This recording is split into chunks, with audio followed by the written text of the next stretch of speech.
Hello, and welcome back to the Maintenance World. And let's get started for today's read through. Okay, this one.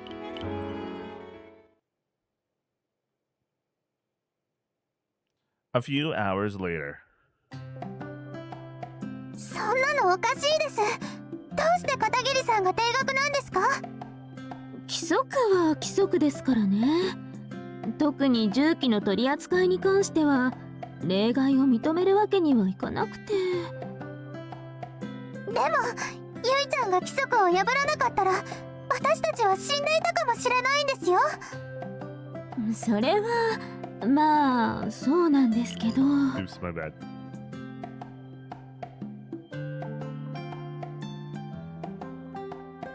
Yeah. Akari was lashing out at the instructor who had come to deliver the decided punishment. 分かっているならどうして納得できません。あかり、もういいから。規則は大事だよ。ゆいちゃん、でも Not noticing the instructor's troubled expression, he tries to somehow appease Akari. Once a decision's been made, it can't be easily overturned. There's no need to sour the instructor's opinion of you over something like this. ちょっとの定額くらいで済むならむしろ軽い処分だから。そもそも罰があること自体がおかしいよ。とにかく教官、その処分で結構です。Tonikaku. I forced the conversation to a conclusion and accepted the punishment that was handed down to me. I'm a little curious on the poster on the upper left, but maybe it's nothing, but like it might be based on something, but who knows. Anyway.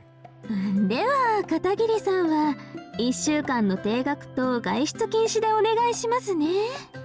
When you're grounded in something like this for a week, what exactly do you just stay in bed all day? How's you're arrested in your room or some shit? I don't know, man. What is it like anyway? 学園の外に出ることは一切禁止。授業も休んでこの部屋で謹慎してください。 Well, I was thinking about this when I was about to sleep. He should have told Yui to drop down first before he aimed. I mean, I get it's like you know, it's you know, the net effect. I get it, man. I get why they still had that kind of punishment and all. But like, yeah. I don't know, man. Whatever. It's not too important to think about this right now. 加えて前例によると定額中は1日100回のおだてで伏せが義務付けられています。食堂での食事は皆が食べ終わった後、残り物のみ許可されます。 Okay. ああ、そういえば定額ってそんな感じでしたね。めったにないので忘れてましたが、そこまでします？前例を破るのですか？ This time, Miku-senpai was at a loss, whereas she was having trouble dealing with the situation because even though it was the same suspension, the circumstances were different. What suspension? Someone got suspended before? Or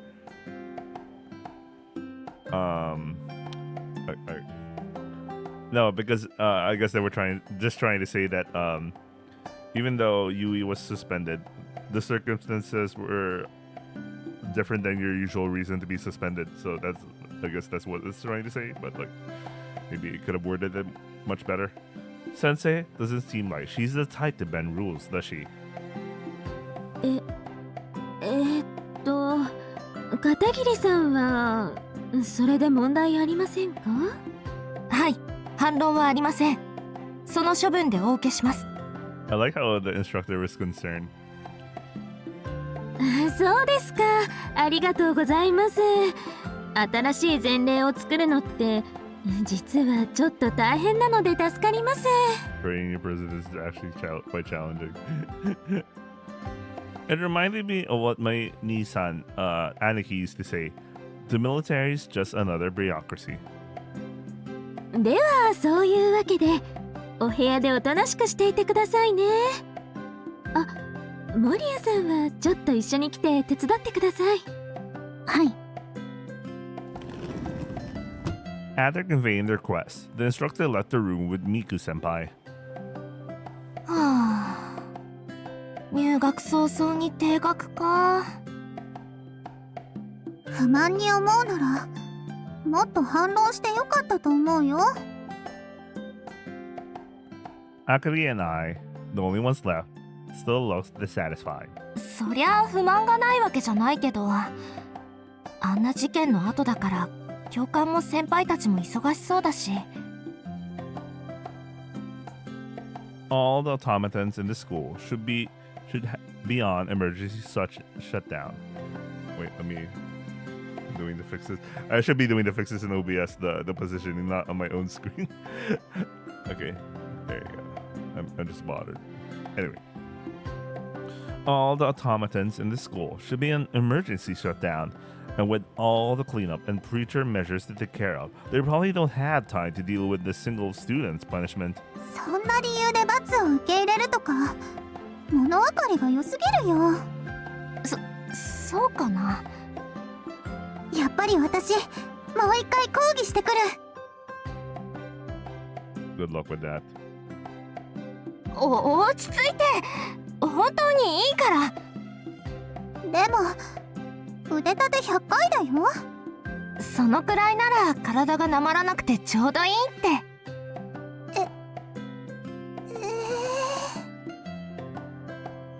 Well, your dude side showing. I was slowly blown away. I think it would be possible for a girl to do it if she did it in stages, but maybe I wasn't quite girly enough about it. Yeah, you might get caught that you're acting like a cool guy instead of like a quote-unquote girl. それよりありがとう。私のために怒ってくれて。そんなのお礼を言うのは私の方だよ。というかちゃんと言ってなかっ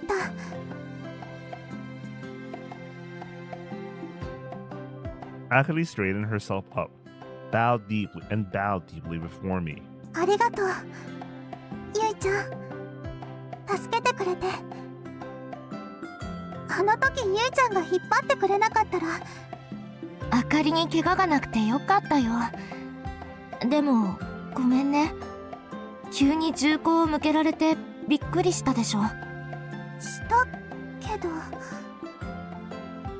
ごめんねは私のセリフだよ。あのオートマタが撃ってる間ずっとゆいちゃんがかばってくれてた。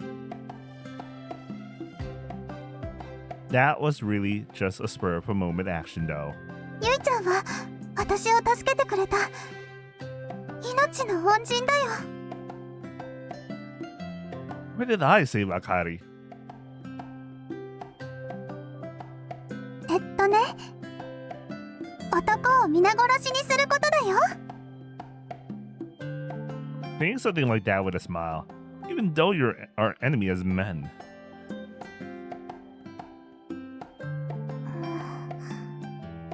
ゆいちゃん、たまたまだよ。車線上に明かりが立っていて邪魔だったからで、別に助けたわけじゃないし。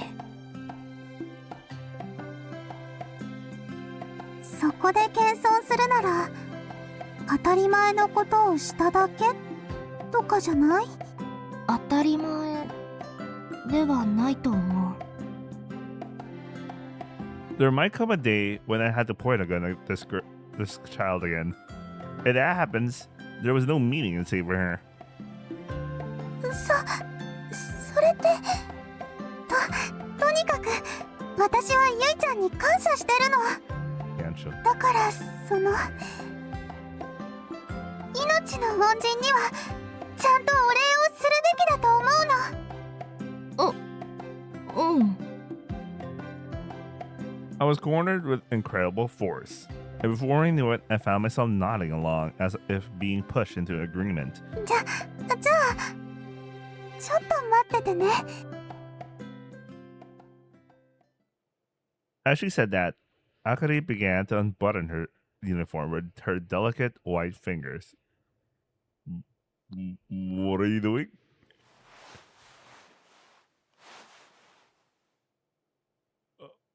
What are you doing?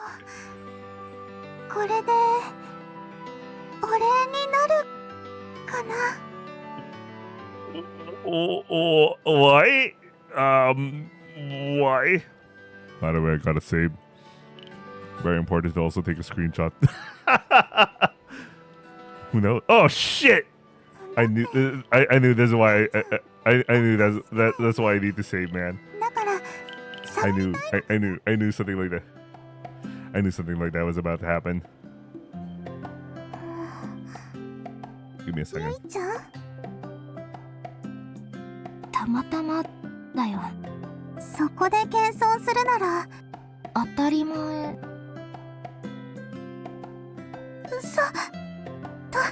とにかく I hate my 私は screenshot app その requires me to press control. じゃ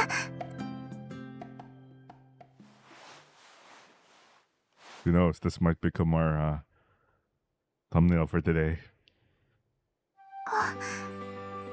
これでお礼になるかな。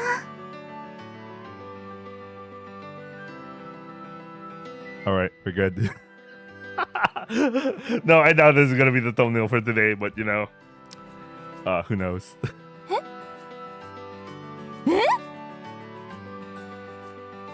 What?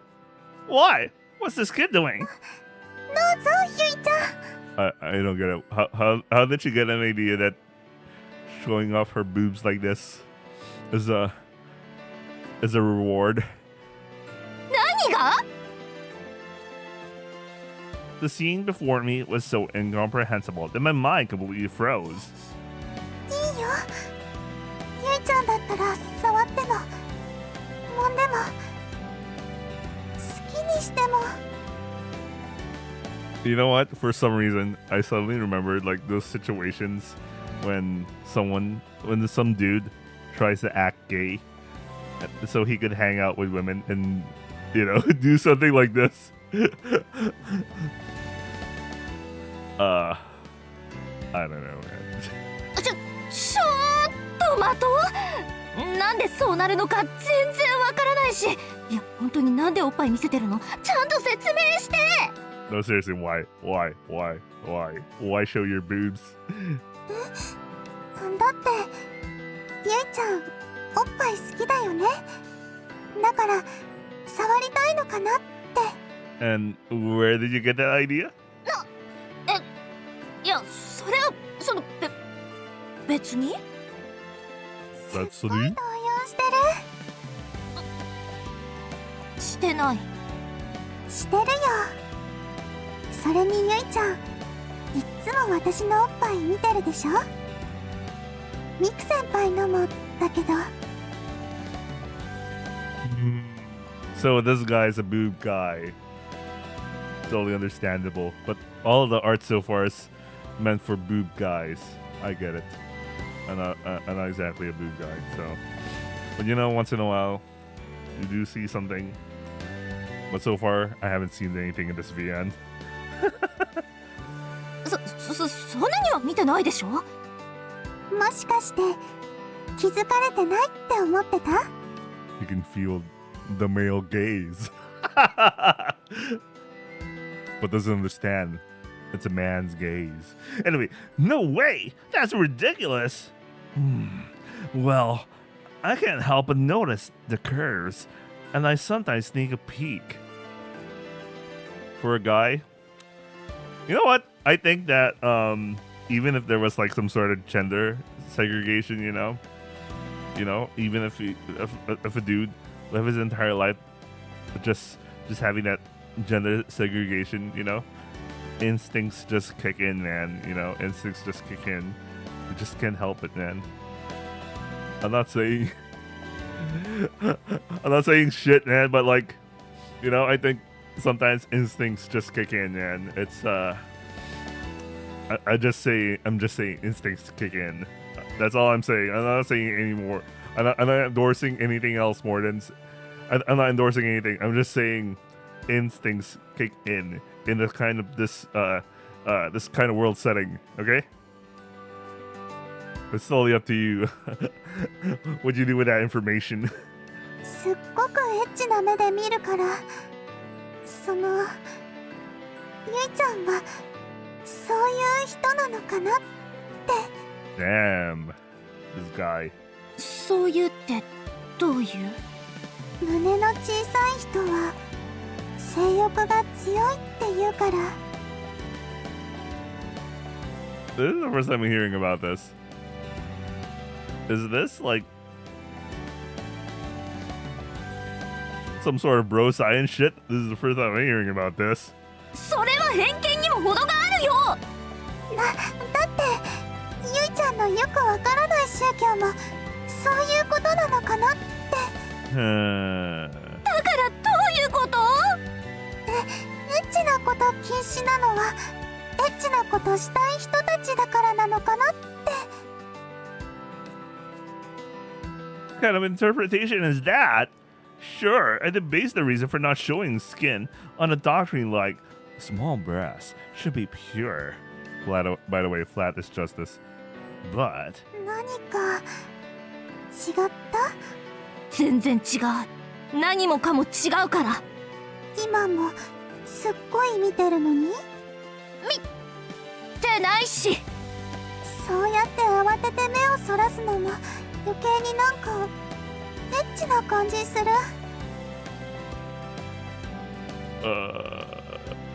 you know what? I think I totally understand. Then what am I supposed to do? I mean, it's obvious my actions are those of someone who's aware. 私、ゆいちゃんとならそういう関係でもいいよ。Oh, she's into that. あかりはもうちょっと自分を大事にしよう。 Of course. Actually, probably didn't realize I'm a guy. Or so I hope. From what I've heard, it seems that these days, girls in the city aren't exactly rare to be doing all sorts of sexual things with each other. Sumari Akari must be thinking that this situation is fine because they're just girls together. Again, the thing I said about earlier regarding about like some guy who's acting gay just to call up a feel. What the fuck, man? お礼だから本当に好きにしていいから。そう言われても何もしないから。仮にだよ。私がそういうのだとしても宗教的に NG だから。 Good thing his brain is in his head, not in his dick, man. Lesser men would have died right here and then.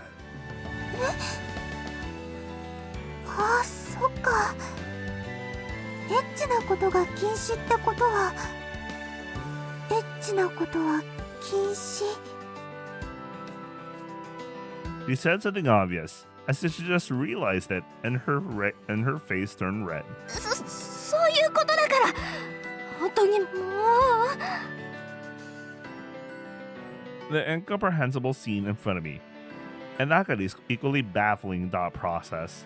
It's so nonsensical that all I can do is stare in disbelief. Stare in what?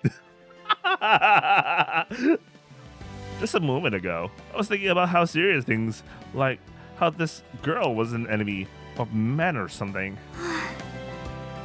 本当にもうあかりってば。ゆいちゃん？ Seriously, I can't keep a serious mood around this girl. No matter what, there's no way I can think of her as some evil foe. 変な子なんだから意味わかんないよ。何をどうやったらこんなお礼を思いつけるの。ゆいちゃん、笑ってくれた。 Wait, I need to quick save. I think there's as much as the bait's the bait's interesting. You know, I I prefer something more, a little bit more family friendly on the thumbnails. A little. ずっと何か怒ってるみたいだったから。 She observes you so much. そんなことないよ。 You gotta be careful on this girl, man. She watches you a lot. あるよ。でもよかった。 Oops. I knew I was trying to keep my distance and treat you like an enemy. But, so, Akari was worried about me this much too. Now that I think about it, there's no way she'd be an enemy after all this time. I can only regret treating her so cold and doing such a ridiculous thing. そっかそっか。やっぱりおっぱいってそういう効果があるんだね。は？え？なんて？おっぱい揉んだら癒されるって胸のちっちゃい子がおっきい子によく言ってたの。あれ本当だったんだね。 Oh no, we gotta be careful, man. We gotta avoid this life or death situation, man. だからゆいちゃん、私の胸やっぱり触って。もっともっと元気になってほしいから。 Okay, I think that was a mistranslation because she was trying to say, you know what, never mind. We already know she wanted her boobs touched by Yui-chan. だからそういうのは宗教的に。ちょっとくらい戒律なんて破っても大丈夫だよ。すっごく興味ありそうにずっと見てるんだからね。見てるけど、なんでそんなに揉ませたがるの？それは私もだから。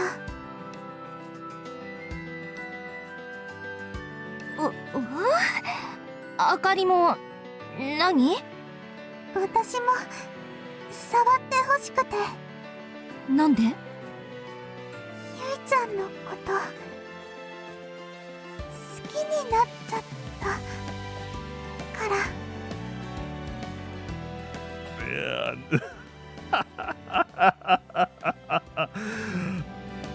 We gotta be careful, man. We gotta hold strong, man.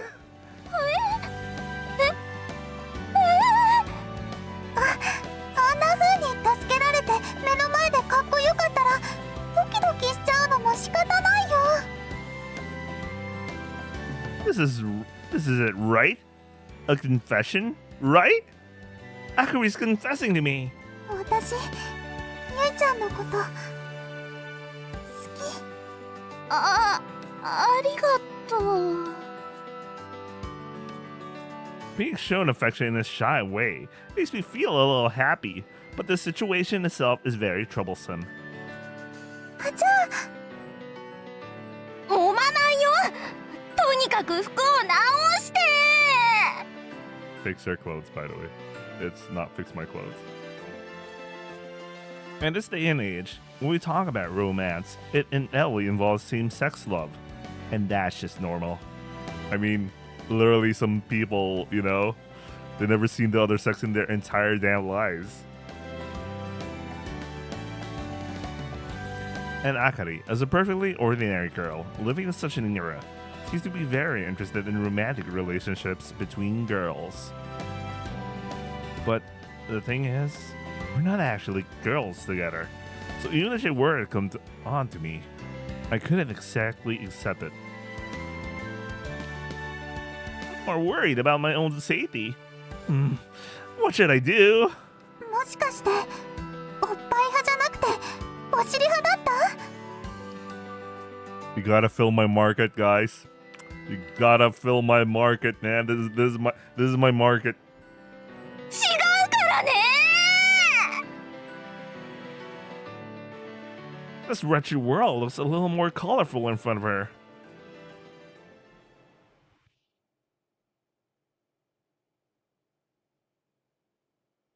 奇跡のような出会いが僕らを導いたからそれぞれの定めを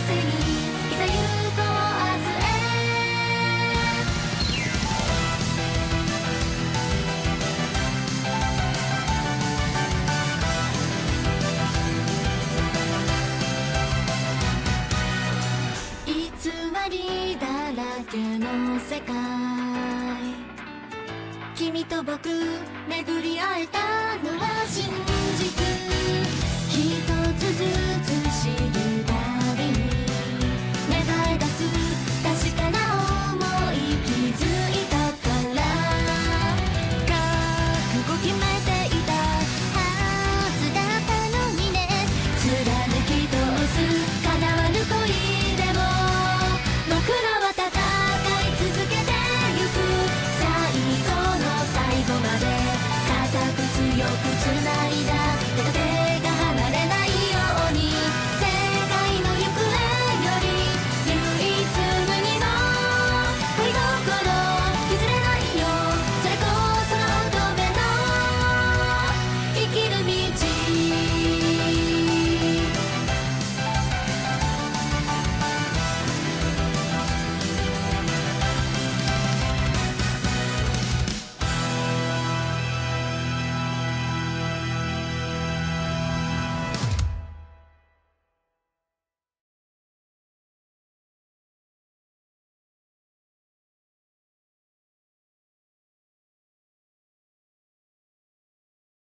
Oh, finally, episode 2.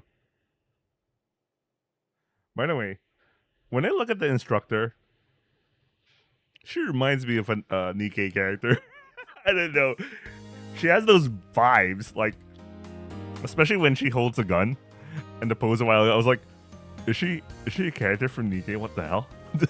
It really feels like I'm looking at a Nikkei character, man. Anyway, a week has passed since then. Basically, today is the last day of my suspension, and it seems to have ended without any further issues. どうぞお入り遊ばせ入ります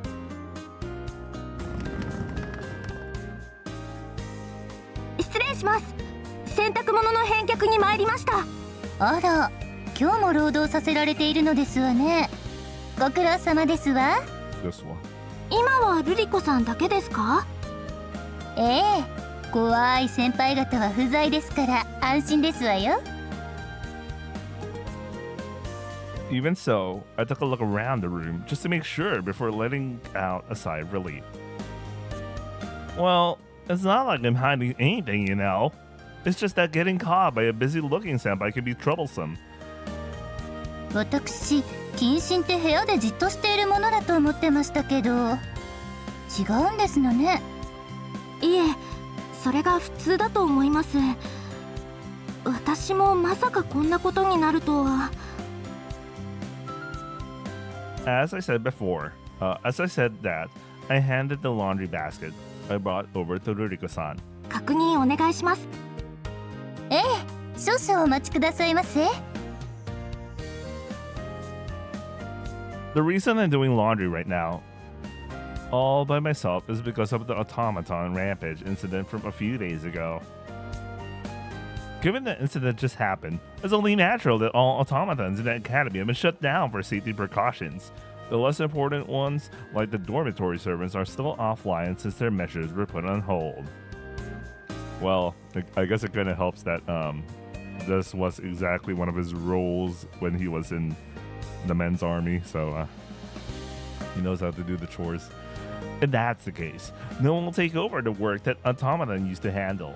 As a result, Acacia Girls Academy is currently facing an unprecedented labor shortage, especially when it comes to dormitory chores.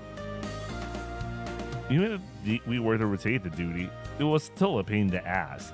That's when we remembered that guy who seemed to have nothing better to do since she was suspended, or rather he.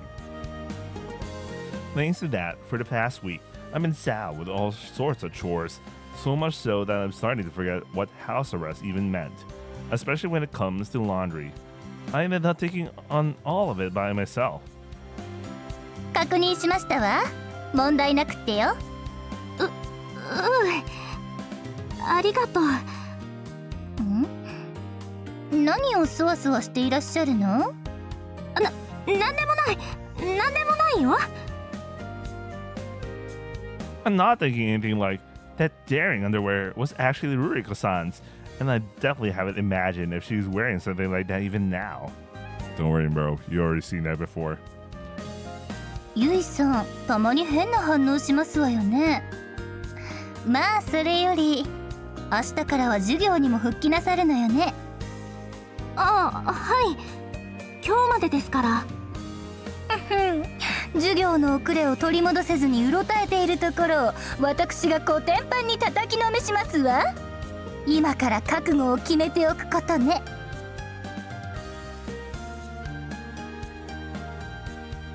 お手柔らかに。Probably something like, I'm sure you're swamped with studying, but do your best. I don't sense any malice at all.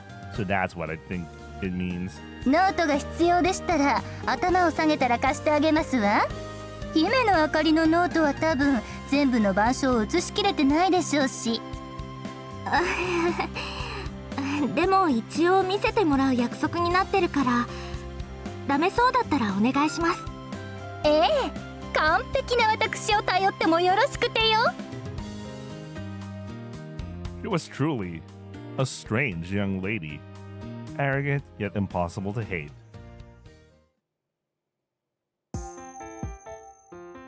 After finishing delivering the laundry I've been carrying, I was heading to the washroom to pick up the rest that were still in the dryer. 片桐学生、返却中でしたか？あ、はい。お疲れ様です。I don't know why I translated it as good evening. Anyway, I was called out by Miku senpai, who had just come out of the laundry room. 進行中の業務ですが、もう終了していただいて問題ありません。洗濯物のことですか？まだ途中ですけど。はい、こちらに引き継いでください。Saying that, senpai glanced back over her shoulder. 交代します。ありがとうございました。ウイルスの対策終わったんですか？現在確認されている種類は全てマザーにより対策済みです。当面の間は暴走はありえませんので安心してください。 For the time being, by the way. セキュリティが強化されました。For the time being. Well, the fact that she says doesn't say absolutely makes me feel like I can't fully trust them. Or maybe he was just being too honest. The other students who happened to be passing by also kept their distance, looking a little wary as they saw the automaton.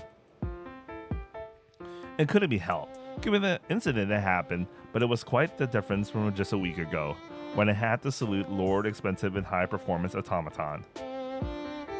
Well, if it's okay with you, I guess I have no choice but to rely on you. Starting tomorrow, I can't just keep doing all the menial tasks. じゃあお願いします。洗濯は全て終わっていますが、乾燥機に返却分がまだ残っています。かしこまりました。明日からどうするんだろうって思っていたので、無事に復旧終わってよかったです。謹慎のはずが前例にない労役まで課してしまって申し訳ありませんでした。いえ、部屋でじっとしているよりは働いている方が楽しいですから。そうですか。It's not like I enjoy washing girls' clothes or anything. Seriously, they're way too careful about underwear. They're way too careful about underwear? I'm doubting the translation, but okay. ミク先輩のはシンプルだけど。I think it's the other way. 大きかった。I think it's the other way around. They're not too careful about their underwear. I mean, if it's all girls, you know, they guess they'll be totally fine, unless they got dirty because bodily fluids and all, so they had to wash it first, and then it's fine to give it to another woman. But like, this is our bro. Even though the design was so plain, that size alone was incredibly eye-catching. I couldn't believe it. I ended up grabbing it and staring at it in disbelief. Our MC, by the way. Just to reiterate, I wasn't enjoying it at all. なぜ目をそらすのですか？なんでもないです。ゃないですから。I ended up learning too much about the other residents' underwear situation, but it was completely unavoidable. It's not like I couldn't resist. ともあれ、お疲れ様でした。これはほんの気持ちです。Here, Senpai said, handing me a sports drink. Apparently, I was getting treated for working hard. ありがとうございます。では、部屋に戻って自習するように。ノートを借りて、定額中の遅れを埋めておいた方がいいです。はい、そうします。失礼します。I saluted and decided to return to my room as I was told.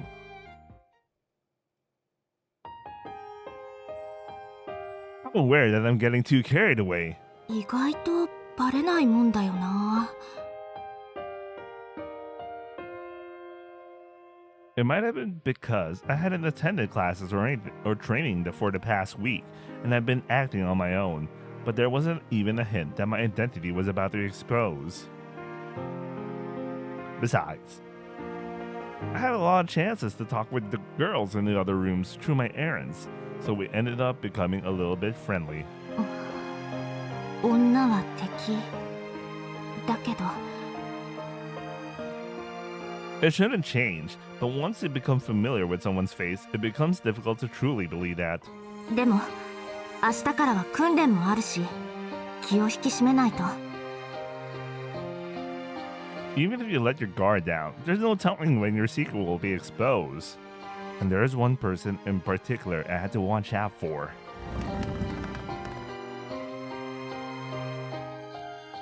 If my identity were to be exposed, my life would end in an instant as a notorious molester. ゆいちゃん、おかえりなさい。And that person of interest was wandering around the room in her underwear. ゆいちゃん、どうしたの？固まっちゃって。What got stiff?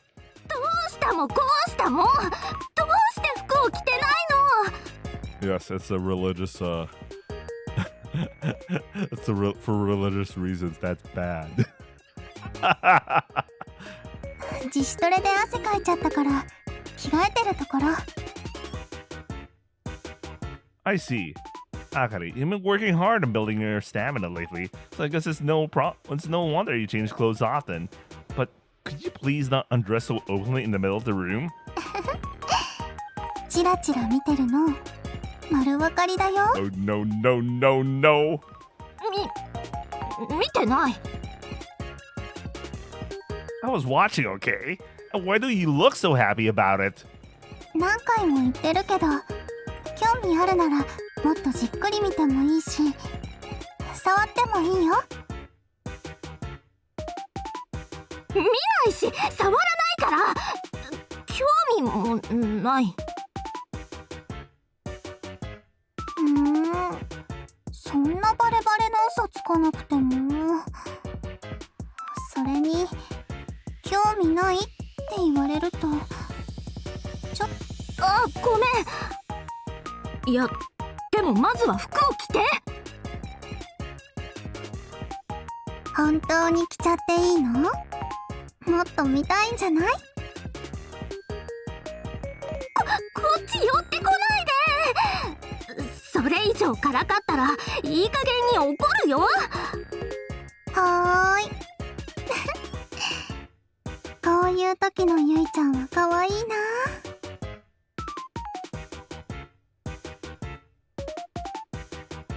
If you just put some clothes on, I'll give you a proper lecture. Akari sometimes tries to tempt me like this. Even if she doesn't mean it, she acts as if I'm a real pervert. Akari probably thinks she's just teasing me as a fellow girl, showing her affection. But extremely troublesome. She's someone to watch out for. はい、ちゃんと服着たよ。私に戒律を破らせようとするの、本当にやめてほしいんだけど。The vows of the Father, the Son, and the Holy Ghost. That is hard, man. だってそんなのに遠慮してたら一生ゆいちゃんと恋人になれないもん。恋人っていつか絶対変な宗教より私を選んでもらうんだから。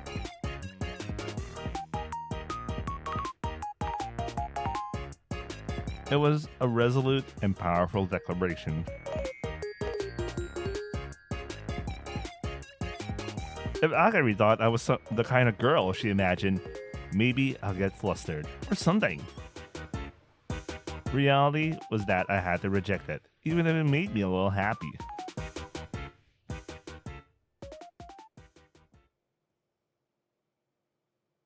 Episode 2, Freedom Expression Warrior.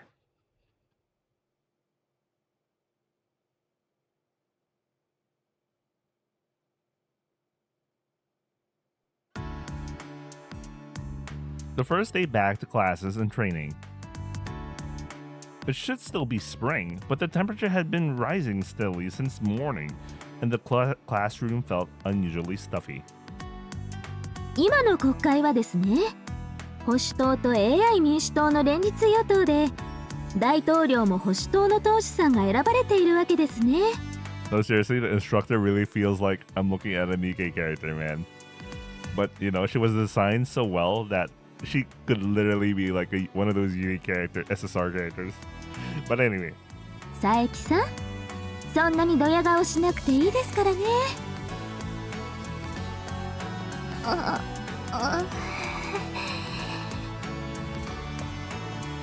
Listening to the lecture while zoning out. I don't know where to look. Oh, it's so hot. Out of the corner of my eye, I caught sight of Ruriko's roommate. If memory serves, it was Nakamura. Nakamura-san boldly unbuttoned her shirt or uniform and exposed her underwear, having carelessly undone the buttons of her shirt in the process. 授業に集中しないと。 May the Holy Ghost protect my concentration, guys. Because of the heat, not just Nakamura-san, but several other students are sloppily wearing their clothes and exposing their skin. And she was so relaxed about discipline that I almost didn't notice it. She should be stricter there. そして国会で保守党とほとんど変わらない議席数を持っているのが自由フェミニストと LFP などと呼ばれている組織です。 What's the difference between the conservative and liberal feminist party? I actually have no idea, man. Maybe they're just using terms. 過激な男性排斥を訴える LFP ですが、マザーの決めた社会に文句をつけるのはけしからんと AI 民主党の支持を得られていないのですね。 Oh, okay. Thanks for making me understand what the hell's going on. ですが AI 党の中にも LFP の掲げる過激なフェミニズムに賛同する勢力もありまして、全然頭に入ってこない。 Probably they're talking about something important right now. そうだ、スカートの中に風を送れば。中村さん、それはちょっとはしたないのでは。 I leaned forward, grabbing the hem of his skirt and fluttering it. I quietly whispered a warning to Nakamura-san. ごめん。でも今日暑くってさ。神道滅却すれば火もまた涼しいです。です。なんかの達人みたいなこと言ってる。てか、風紀委員にでもなった？そういうのじゃないですけど。はーい、そこだらけてるのは別にいいですけど死後はダメですよ。はい、すみません。 Man, what is this translation? まゆみ先生、ちょっとめちゃ暑くなってきたんで冷房とか入れるわけには。 Realizing my restless state and the reason behind it, Yaika hesitantly raised her hand to suggest something. No, maybe she just wants to cool off a bit. 残念ですが電力統制の関係でこの時期のエアコン使用は認められてないんですよね。先生としてもすっごく残念なんですが、 Just what? ですか。世知辛い。観光庁が堂々と規制を無視するわけにはいきませんからね。じゃあ脱いでもいいですか？やるか？すっぱだかはさすがにやめてくださいね。ゆいちゃん、こればっかりはしょうがないから。My religious beliefs. 肌の露出は好ましくないのでしたっけ？すみませんが、他の方は別の宗教なので我慢してくださいね。わかりました。そういうことでしたら堂々と脱ぎますわ。もう脱いでるし。やっぱりこの人そういう性癖なんじゃ。 He's an exhibitionist.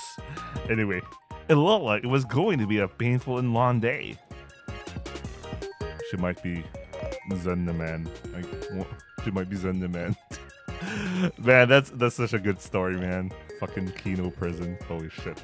I'm not particularly happy about it, okay? Absolutely not. では今日はここまで。教室を出る前にちゃんと服を直してくださいね。起立、敬礼。 The half-naked students all stood up at once, performing a perfectly synchronized bow. What the hell is this bizarre scene? はーい、解散。 And then, Sergeant Hondo left the classroom, and the lesson was over.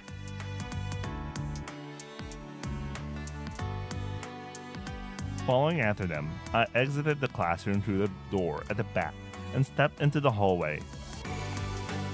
I didn't have any questions about the lesson content. I just ran away because I was too embarrassed to look at anything.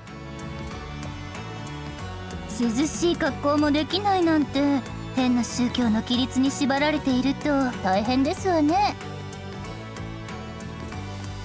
うわ、ルリコさん。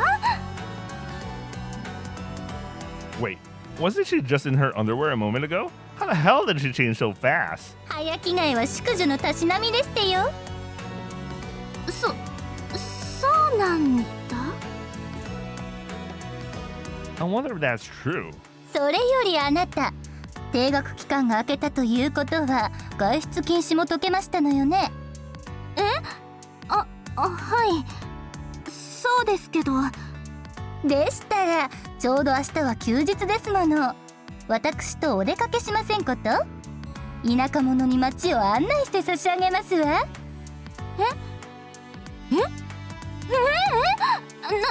なん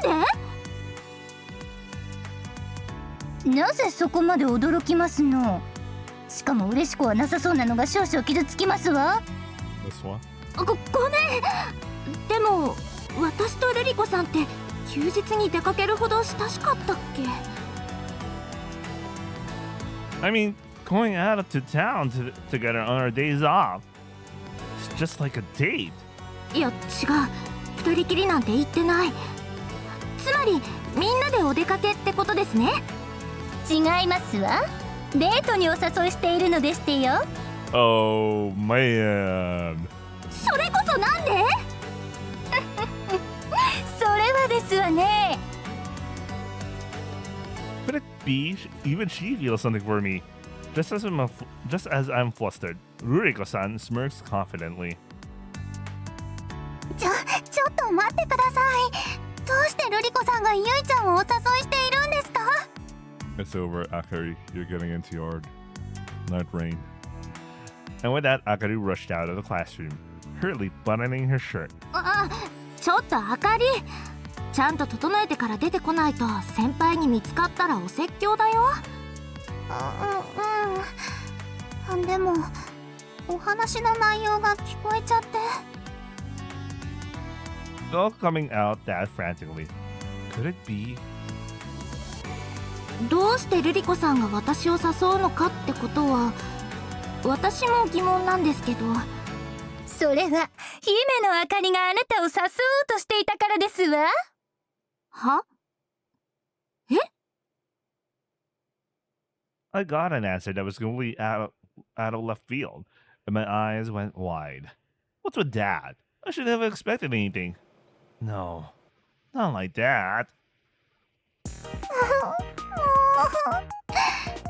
ルリコさん、どうしてそういう意地悪をするんですか？もちろんあなたに意地悪をしたいからですわ。姫のあかりの足を引っ張りコーテンパンにやり込めるのは我が生涯の誓いですもの。どうして私だけ？ It's true. Ruriko-san acts high and mighty a lot, but she only says such mean things to Akari. And yet, I don't feel particularly annoyed by it. That just makes things even more confusing. この子、ゆいさんをデートに誘うならどんな場所がいいかって私に聞いてきたんですのよ。人選がひどい。だっておしゃれスポットを知ってそうなお友達ってルリコさんくらいしかいなくて。誰が友達ですって？すみません。にしてももじもじしながら耳まで赤くなってデートスポットを訪ねてくる姫のあかりは実に見ものでしたわ。そういうことを言わないでください。それで姫のあかりのあなたへの執着を理解したんですの。ならばあとは略奪するしかありませんわね。なんで？さあお選びなさい。私と姫のあかり、どちらとデートをするのか。これは人としての魅力を競う勝負ですわ。負けません。私とデートしてください。迷うことはありませんわ。私の手をお取りになって。Two hands, each seeking a handshake, are extended towards me. What's with this situation? なに修羅場？片桐さんをめぐって三角関係らしいよ。 Look, even the crowd of rubberneckers has gathered. I really didn't want to attract attention. ゆいちゃん、さあ決断なさって。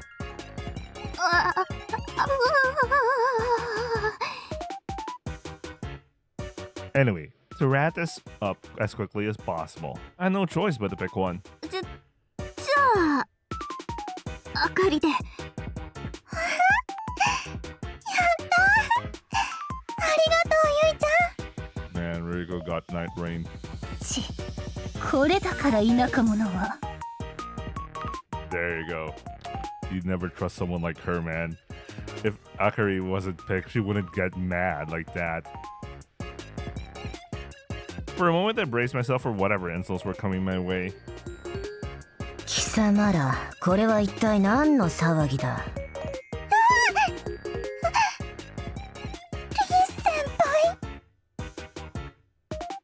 ？Before I knew it, a senpai with a demonic expression was standing behind the gawkers. 野獣馬は連れさっさと昼飯に行かんか。あとそこの3人はスクワット100回。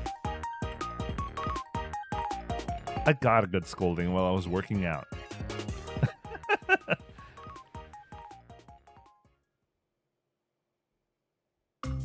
やえか、どうしよう。いやどうって何が？だからあかりと出かけることになったって話。 I waited until after dark, timing it so the senpais wouldn't be around, and came to Yaika's room to talk things over. そんなの普通に行けばいいじゃん。遊びに行くだけでしょ。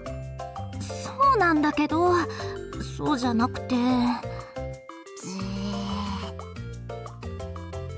うわ、すっごいめんどくさいって顔してる。まあ実際この姉めんどくさって思ってるし。自分でもちょっとはそう思うけど、他に話せる人いないから。しょうがないな。 She let out a sigh that clearly said she was bothered, and I couldn't help but feel like it was all my fault. で、何が問題なの？モテモテで結構なことじゃん。結構じゃないってば。からかわないでよ。Yeah, normally being asked out on a date would be something to be happy about. Except for me, with my complicated situation. なるべく目立ちたくないし、あんまり特定の誰かと親しくなるのも良くないと思うし。なんで？私が捕まった時、変に巻き込んじゃうかもしれないでしょ。そんなことまで気にしてるんだ。たくもう。っていうか、そう思うなら断ればよかったじゃん。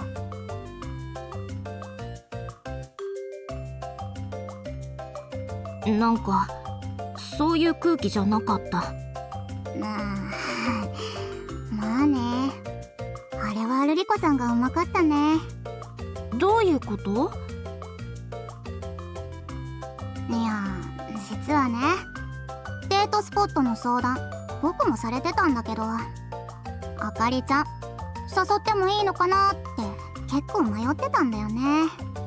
そうなの？田舎から出てきたばっかの僕に聞いちゃうあたり、やっぱあかりちゃんだよね。迷っていたっていうのはちょっと意外。She seemed to rush ahead in a straight line. Once she set her mind on something, at least. Once she set her mind on something, at least when I was around. ルリコさんに聞きに行った時もあんな調子だったなら、多分ルリコさんじれったくなって煽ったんだと思う。それでルリコさんまで。ゆいちゃん見事に術中にはまってたよね。行くか行かないかじゃなくて、どっちと行くかに選択肢が変わっちゃってたでしょ。そう、それちょっと断れる空気じゃなかった。Could that young lady be a strategist pretending to be an eccentric? で、ゆいちゃんはどうするの？今からでもやっぱり行けなくなったって断る？そんなこと言ったらあかりがっかりするかな。そりゃね。あれでも勇気を出して誘ったんだろうし。できれば傷つけたくはないかな。じゃあ行くしかないじゃん。そもそもただ遊びに行くだけのお誘い断るのも変だし。そうなんだけど、なんもマジめんどくさ。友達として普通に遊べばいいだけじゃん。でも向こう Well, you は could デ just ー hang ト out のつもりなんだよ。 But she's treating it like a date. だから何？あの子の気持ち受け入れられないのに変に期待持たせるみたいで罪悪感が。 Good thing you're thinking about that, my bro. 期待するのは向こうの勝手でしょ。それにさっきも言ったけど、友達としてでもあんまり親しくしすぎない方がいいんだよ。仲良くするのもダメ、断って傷つけるのも嫌。両方どうにかするのは無理でしょ。分かってるよね。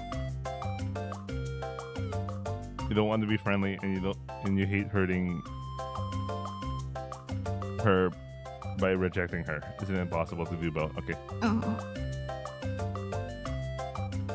Yeah, I know. I just want to get it all out. 断れないなら騙すしかないじゃん。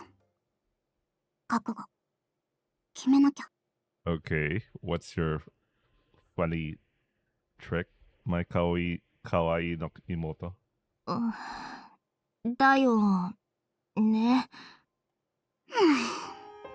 うちのお姉ちゃんはほんといい子ちゃんなんだから。 Oh, okay, I misunderstood the sentence. Okay, the sentence wasn't correct. So it's her just saying, then you just had to trick her. ごめん。今さら引き返せないんだからしっかりしろ。そうする。 Being scolded made me feel a little better, actually. I'm going to betray Akari's feelings and keep deceiving her. Even if it means dragging you into trouble in a not-so-distant future. I have to do what needs to be done.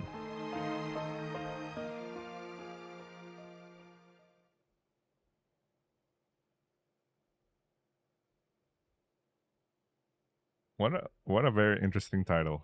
Freedom of Expression Warrior.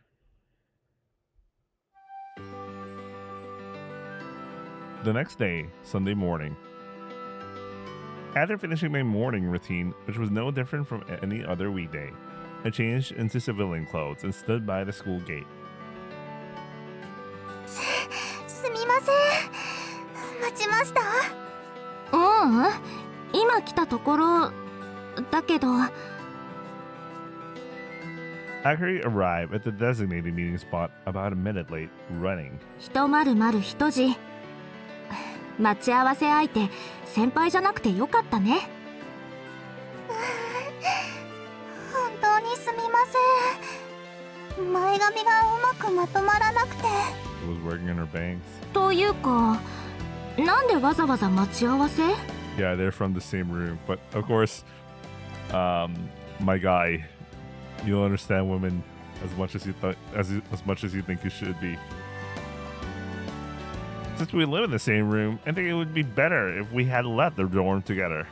いろいろと準備ってものがあるでしょ。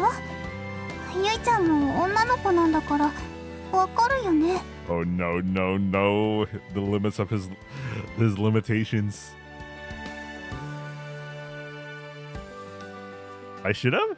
I had no idea at all. 必死に髪いじってるところ見せたい相手には見られたくないでしょ。そういうもの？そういうものだよ。I guess that's how it is. I never really thought about wanting people to see me, so I didn't quite get it. Girls are complicated. でも、そっか。わざわざおめかししてきたんだ。My bro, you gotta learn that if you wanna hide you're actually a dude. Oh man, this guy's about to say a cool dude line. それは一応デートだから。I'd be happy if that meant people recognize me as a guy, but I feel bad when they fidget around like this.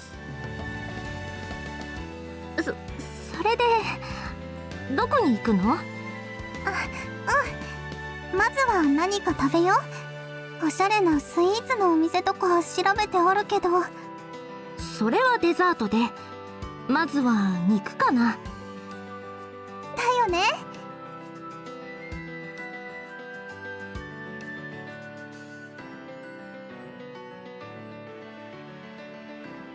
He received a strong endorsement. After all, the military is like a sports club, so even girls are always ravenous students in their growing years. 美味しい唐揚げの屋台も調べてあるよ。Wait, I already scouted a great takoyaki stand, but I heard the audio. I've spotted a delicious karage. Something. Why is it takoyaki when she literally just said karage? This fucking translation, bro. いいね。行こう。Maybe it's because I couldn't resist my hunger, but walking aside Akari made me feel a little excited.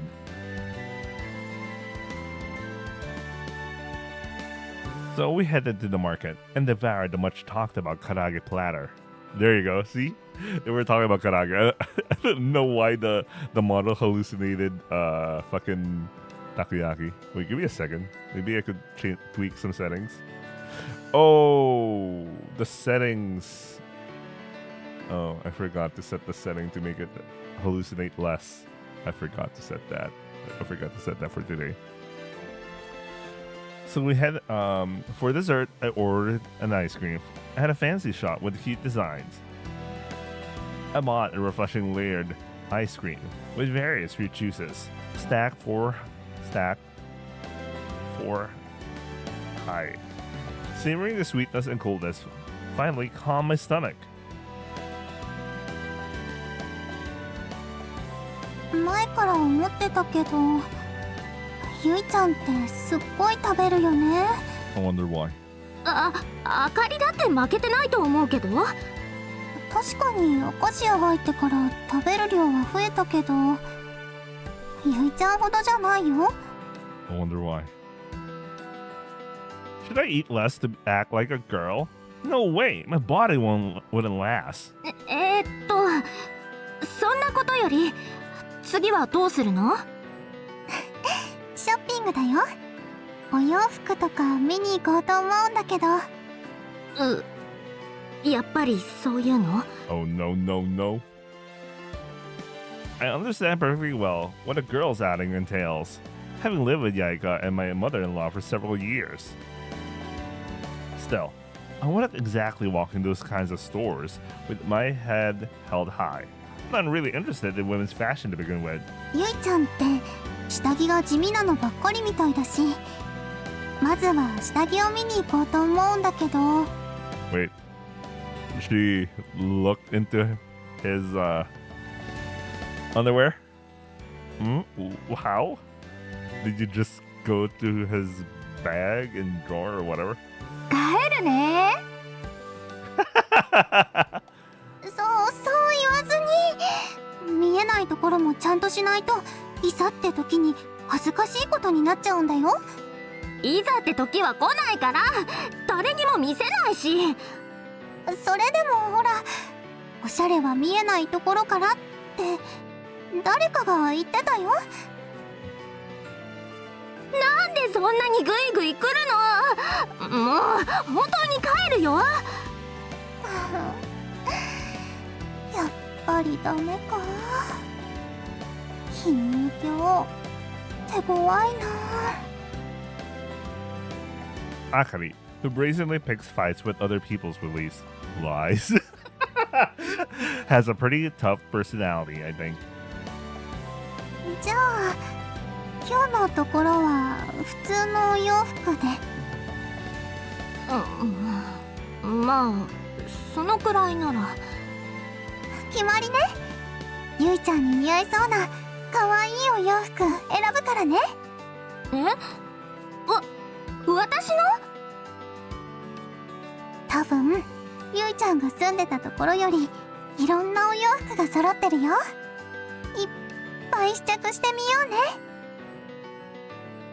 Akari grabbed my hand, pulled me along forcefully. Once I nodded in agreement, there was no going back now. っていうかあれ？これって測られた？いいお店教えてもらってるから。こっちこっち。 You're getting a good recommendation, so come this way, by the way, the translation. First, make an outrageous demand on shitagi, then present a real goal, clothes, as a compromise to force acceptance. Was that a door in the face technique? 試着はちょっと。 Wait a second. I literally heard that from the other day. I was reading what's her name? Fuck man. I was reading. So I was playing. I was in the background. I had Suina Sora playing and Yasuko's route. So Yasuko's route was playing in the background, and then there was literally that she mentioned about that psychology trick. So I was like, hey, that looks familiar. 大 Anyway. 丈夫だよ。着替え覗いたりしないから。それは当たり前だからね。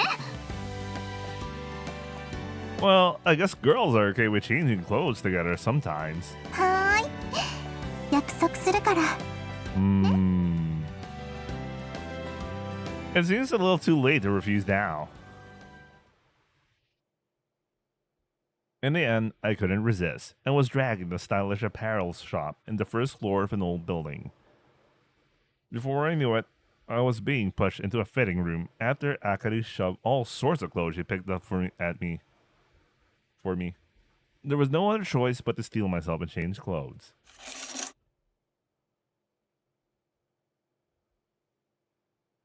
やっぱりゆいちゃんかわいい。 I like the sailor. You know what? No, not sailor. That's what do you call that? Beret. I like the beret. But bro, too bad he's a bro. Wait, I might use this as a.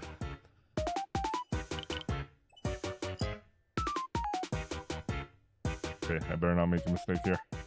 Alright, we're doing it. どうしてこうなった？ Wait, I'll take a short break. I'll just grab some water. I'll be right back.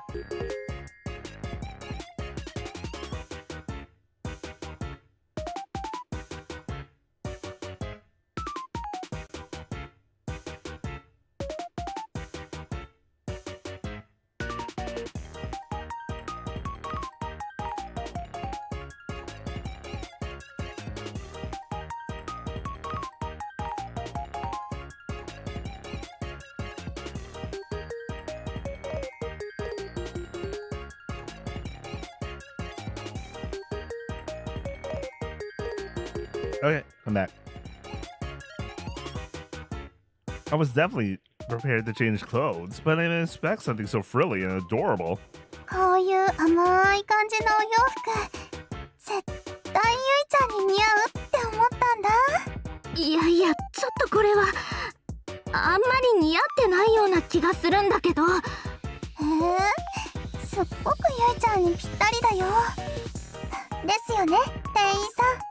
はい、とてもよくお似合いですよ。お世辞はいいです。似合ってるはずないですから。いえ、お世辞抜きでマジで似合ってます。私も全く同意見です。そんなはずは。What is this feeling of humiliation? I've long accepted that wearing women's clothes is necessary.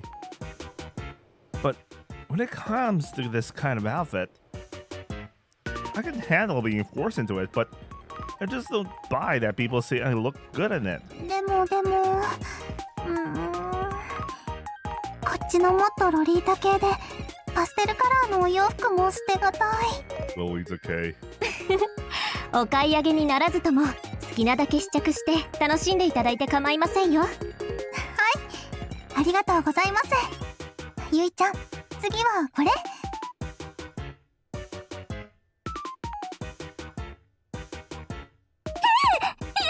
そんなピンクの服着たくない。 Might be a better CG. Our guy's suffering man.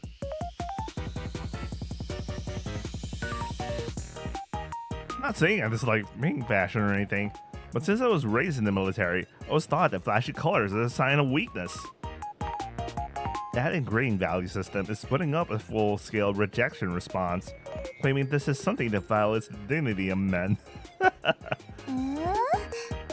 そんなに嫌がらなくてもいいと思うの？着てみたらわかるって。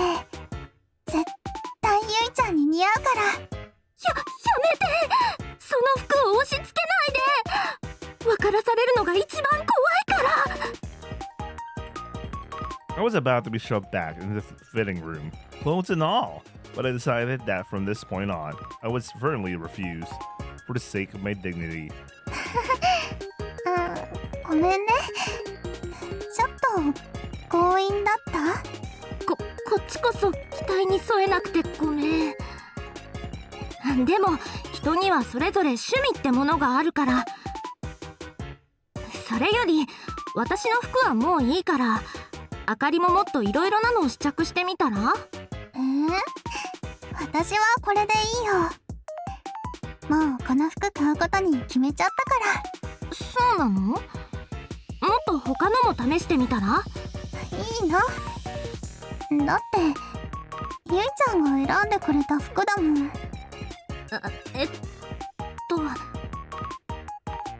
That's right. It wasn't just Akari choosing my clothes. The idea was to pick outfits that would look good on both of us. That's why the clothes Akari is wearing right now are the ones I picked out. The moment they caught my eye, I was sure Akari would look amazing in them. Like, there was no other choice. すっごく絶対にこれがいいって勢いだったから。どうかな？いやいや、別にそこまでの勢いではなかったような。そっけなくても目が真剣だったもん。Why does it feel like I'm being seen right through? で、I have no idea what the sentence before that meant. どうかな？思った通り似合ってるし、すごく可愛い。Giving up and honestly voiced my opinion. 私もすっごく気に入っちゃったし、ゆいちゃんが私のことを分かっててくれて嬉しい。たまたまだよ。別にあかりの趣味とか知らないし。でも私もゆいちゃんが気に入ってくれるのを探すからね。ゆいちゃんのこと、好きな色とかデザインとか、もっといろいろ知りたいから。You say something like that with a happy expression. There's no way I could just say, enough already, let's go home. しょうがないな。気が済むまで付き合うよ。本当？ありがとう。あかり、すっごく楽しそう。I said with a rude smile. Oh well. 実はこういうのにずっと憧れてて。She said something a little unexpected, looking kind of embarrassed. 私、今まであんまりお友達とお出かけしたこととかなかったから。そうなの？うん。ちょっとね。I don't understand it, but I've always convinced myself that this was just normal city life. あかりっていい子だし、引っ込み思案ってわけでもないし、友達もいっぱいいるものかと。実はあんまり。Why? Yeah, she seems so very sociable and nice. Like, I understand Ruriko being angry at her, but I don't understand what, like, she couldn't make friends. Anyway, we'll find out. Cut to think of it. Even Ruriko-san and the others don't seem to like they have bad relationships with her. She was just saying, we're not friends. I guess it's hard to ask about the real nitty-gritty 一 details. 緒に遊びたい人がいるなら、今日みたいにグイグイ行けば、私みたいに流されちゃう人もいると思うけど。そういうことするのはゆいちゃんだけだよ。好きな人じゃないとそんなには頑張れないし。そう。I think that was meant to say I would only do this for Yuicha, but somehow the translation shit itself, I don't know, man. I'm at a loss for how to react. だからね、今日は付き合ってくれてすっごく嬉しいの。 Give me a second, let me fix the...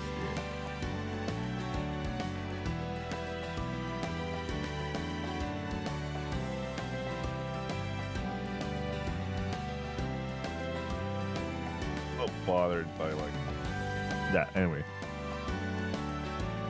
a flustered smile was directed at me, and my heart gave a little thump. If someone told me that I was the only one special like this, it's understandable that anyone would be shaken up, right? じゃあ、今日は気が済むまで付き合う。本当？いいの？でも、服はもうちょっとおとなしいのでね。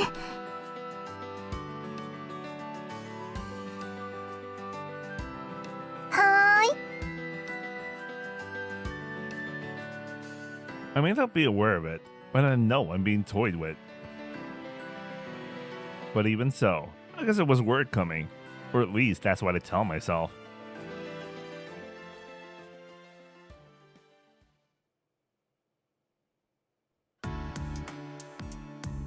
A few dozen minutes later, after buying one piece of clothing each, we left the store.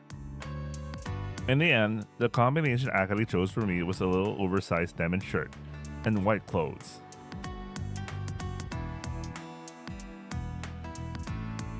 I would have preferred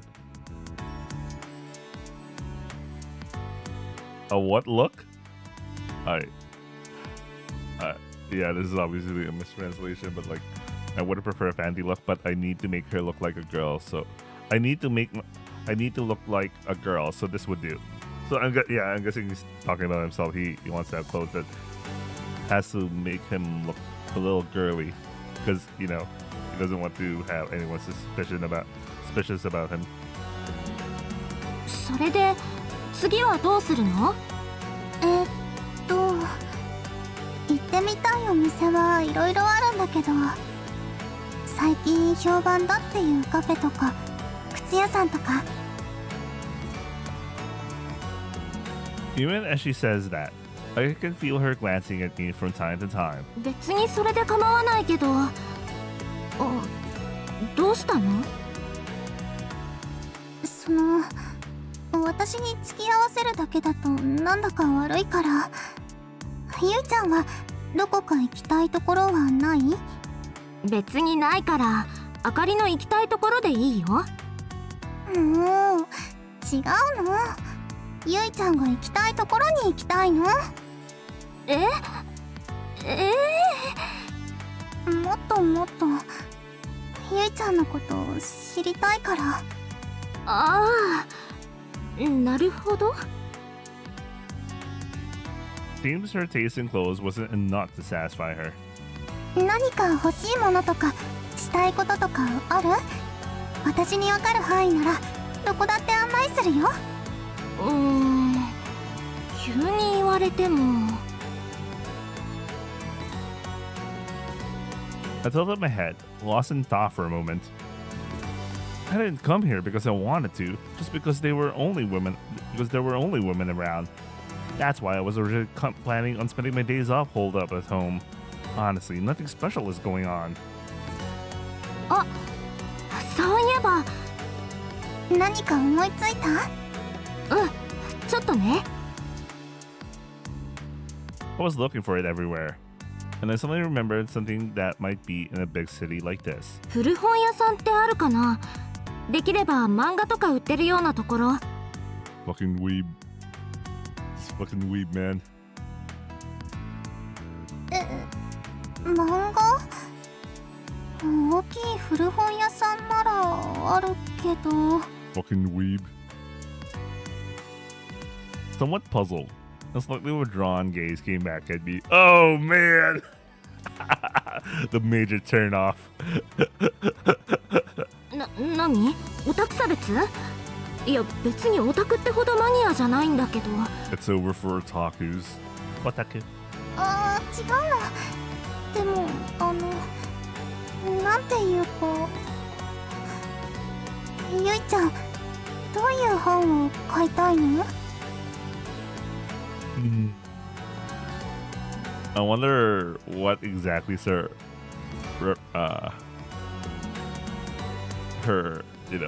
her issues. There's a better term than issues.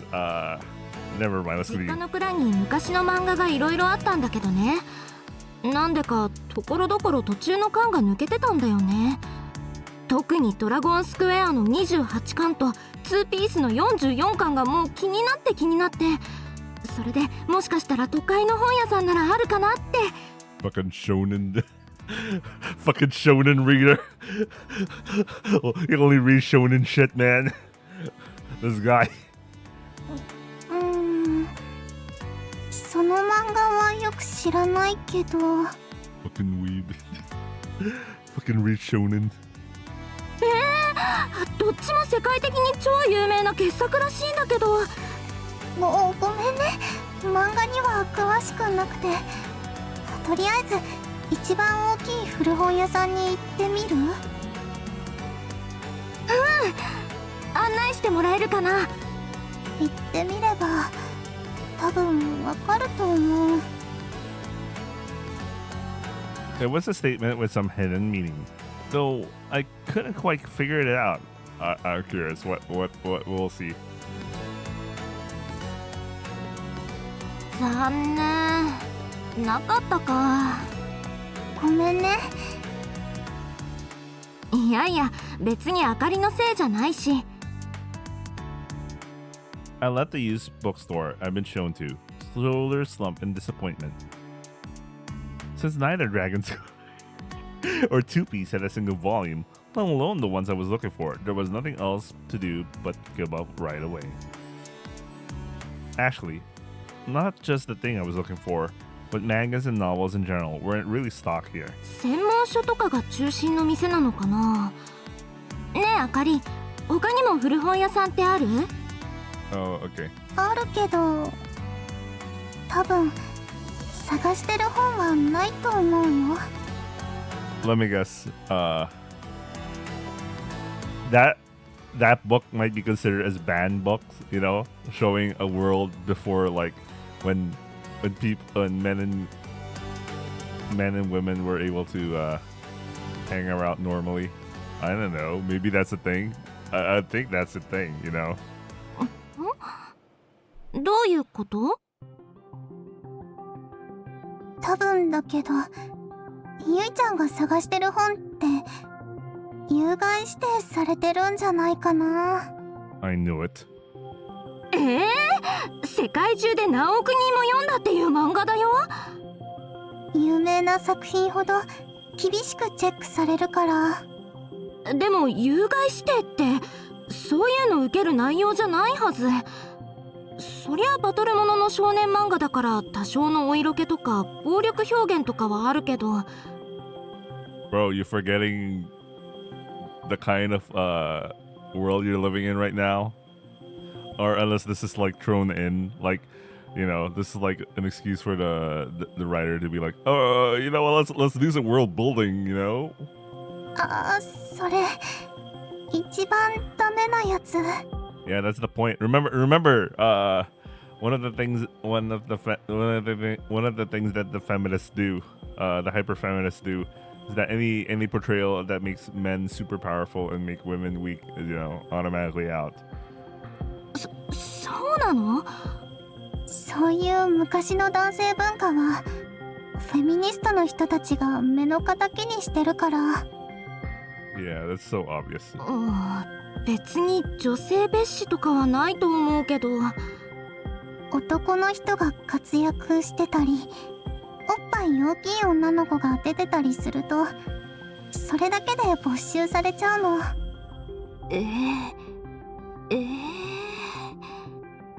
ゆいちゃんが読んだのはお家にあったんだよね。うん。でも近所のおばあちゃんがやってる喫茶店とかにも置いてあったよ。 I couldn't find the volume I was looking for, even there. そっか。辺境まではあの人たちも探しに行かないから。 Borderlands. Those people, you say? Man, they're also discriminatory against people who live in the provinces, the rural life, or whatever you call them, the inaka. とにかくこの辺りのお店にはもう置いてないと思う。数年前まではまだそういうのも見た気がするけど多分全部燃やされちゃったんじゃないかな。噴射まで？ This doesn't make any sense. Isn't this a desecration of human culture and history? More than anything else, an insult to the feelings of those who came before us. You have to remember. You have to remember the kind of world you live in, bro. なんでそんな、いくらなんでもやりすぎだよ。ゆいちゃん、ちょっと声が大きいよ。 Bro, your expression of freedom. Your limited expression of freedom, bro. Akane looking flustered, tried to cover my mouth, and that's when it happened. おい貴様、そこを動くな。 Wait, why does this voice sound familiar? Several figures approach, their hard-soled shoes clicking sharply against the floor. They wore stern-looking uniforms. It's like they're straight out of a story, dressed as a secret police or prison guard. 貴様、今噴射をやりすぎとか言ったか？はい。なんだと貴様、我々の活動に文句があるというのか。さては貴様、名誉男性だな。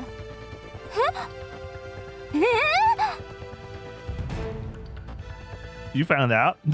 No, wait. When they use honorific, does it mean it's not in the biological sense?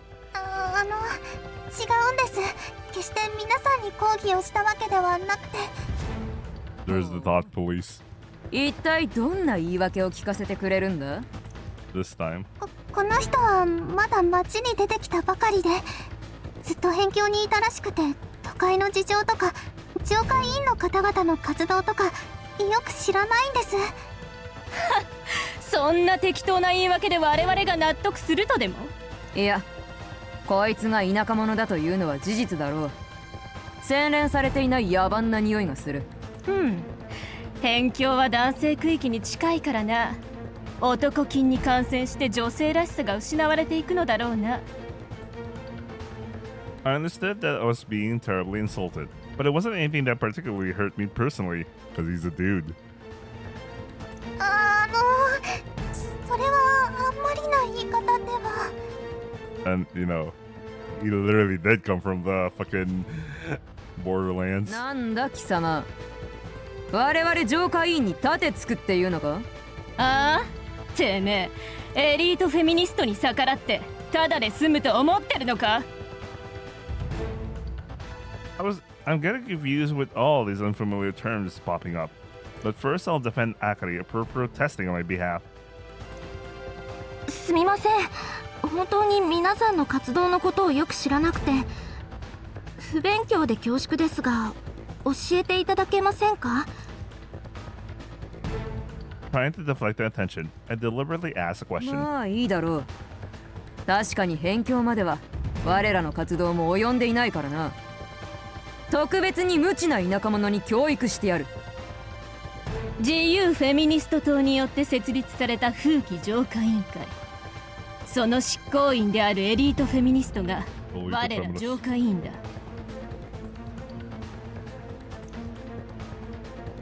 そうなんですね。有害図書の排除による社会の健全化も我々の任務である。その崇高な大義を貴様は批判したというわけだ。有害図書の焼却を否定するのは名誉男性的な思想だ。正しく女性であり続けたいのなら深く反省するように。申し訳ありませんでした。My stomach churned, but I didn't want to make things any worse. I decided to just apologize honestly. 私も事前に教えてなくてすみませんでした。わかればよろしい。今回だけは聞かなかったことにするが、もっとよくフェミニズムを勉強しておくように。はい。That condescending attitude from someone who doesn't even know what they're talking about. Are feminists really that important? Shots fired. ではもう行ってもいいでしょうか？いや待て、念のために所持品検査を行う。荷物を置いて両手を上げるように。I bit back a groan. It's not like there's anything in my inventory. I'll be embarrassed to have seen. Be honest to see. It's how they give instructions when searching your body. Wait, that's the problem. Body search. 早くしろ。我々も暇ではないんだ。は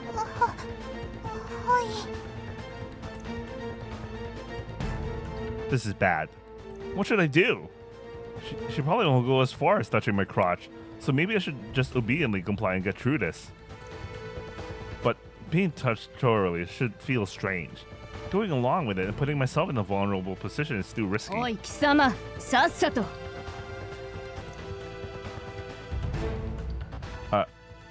I take a step back. Even if I grab Akari's hand and run, would we be able to escape? Considering Akari's speed, I can't help but feel a little uneasy, even though her endurance has improved with daily training. Besides, running away is like confessing you're definitely suspicious. It's sure to cause trouble. おい、聞こえているのか？ But I had no choice but to do it. First, a surprise attack with one blow. そこまでにしていただけますか？誰だ？ Suddenly, I was spoken to from behind me, and the girls in what looked like the purification committee uniforms turned around in a fluster. 立場を利用しての身体接触はセクシャルハラスメントに該当します。抵抗を排除しての場合になると強制わいせつで懲役または罰金刑ですが。ミク先輩、 Full of dreams. ただの通りすがりです。kind of sus. 急に割り込んできて何なんだてめえは。バカみたいにでかい父をブリンブリンさせやがって。ブリンブリン。それにその服装、もはや存在自体が性的で男に媚びているな。貴様のような輩が存在するから男どもが調子に乗るのだ。 Bro, she can wear whatever the fuck she wants. Oh, sorry. Mika Senpai's casual clothes are definitely a bit much to look at, but I think it's going overboard to say that. 気温に合わせて放熱効率を考慮したまでですが、その発言は身体的特徴に対するヘイトスピーチに該当します。 Hate the speech. 侮辱発言として訴訟を起こすことも可能です。ぐだぐだうるせえんだよ。ぶん殴られてんのか。脅迫行為を追加。民事、刑事の両方において裁判を希望しますか？ Speaking a matter of fact tone, as is simply displaying the usual yes/no options. In this situation, it felt strangely intimidating. 随分と強気な物言いをするな。我々を訴える？個人で組織に歯向かえるとでも？いや、何者だ？失礼しました。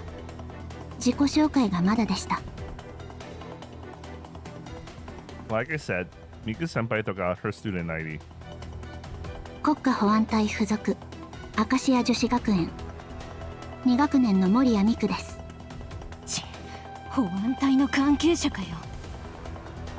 Oh yeah, I guess they also forgot their members of the security team. But you know, it's the first time they went out. But we're talking about a senpai who knows being a security team. しかも先輩とか呼んでいたな。つまりそっちの2人もか。私がこの2人の部屋長、保護責任者です。だったらきちんとしつけとけ。おとなしく身体検査を受ければ何も揉めねえんだよ。そもそもあなた方の所持品検査に法的な強制力はありませんが。え、そうなの？治安維持活動は刑事警察と我々保安隊の職掌です。そもそもいかなる組織にも市民を威圧する権利は認められていません。 So the purification committee is power tripping. Okay, got it. つまり何を言いたい？従う義務は一切ないと。私の友人ならこう言うかもしれません。うちの若いもんに因縁つけてただで済むと思ってるのか。ヤクザの暴走？ That's cute. Well, Rin Senpai would probably say something like that. 上の許可なくやり合うのはまずいか。今日のところはこのくらいにしておいてやる。覚えてろよ貴様ら。 They spat out those words, turned on their heels, leaving. I was a little moved by that typical parting shot, something you'd see in old mangas or visual works. お二人とも災難でしたね。助けてくださってありがとうございます。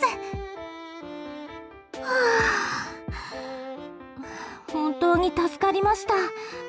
いえ、たまたま通りかかって困っているように見えたので。片桐学生はやはり体に触れられるのも好まないのですか？はい、日常的な接触程度なら平気なんですが。そうだったの？だからあかりもあんまりベタベタするのはやめてね。 For now, I decided to just gloss over it. それよりミク先輩、すっごくかっこよかったですよ。淡々と言葉だけでやり込めて、あいつらタジタジでした。 The last one was like a bit like an intellectual yakuza, but whatever. だよね。それにピンチにさっそうと駆けつけてくれて、すっごく頼もしかったで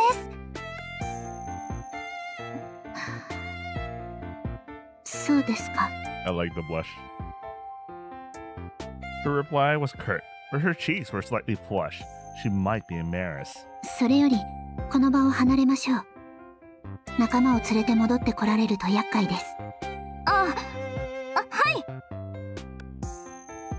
After that, I ended up acting together with Miku Senpai as well. Acting together? The translations. それで何があったのですか？はい。実は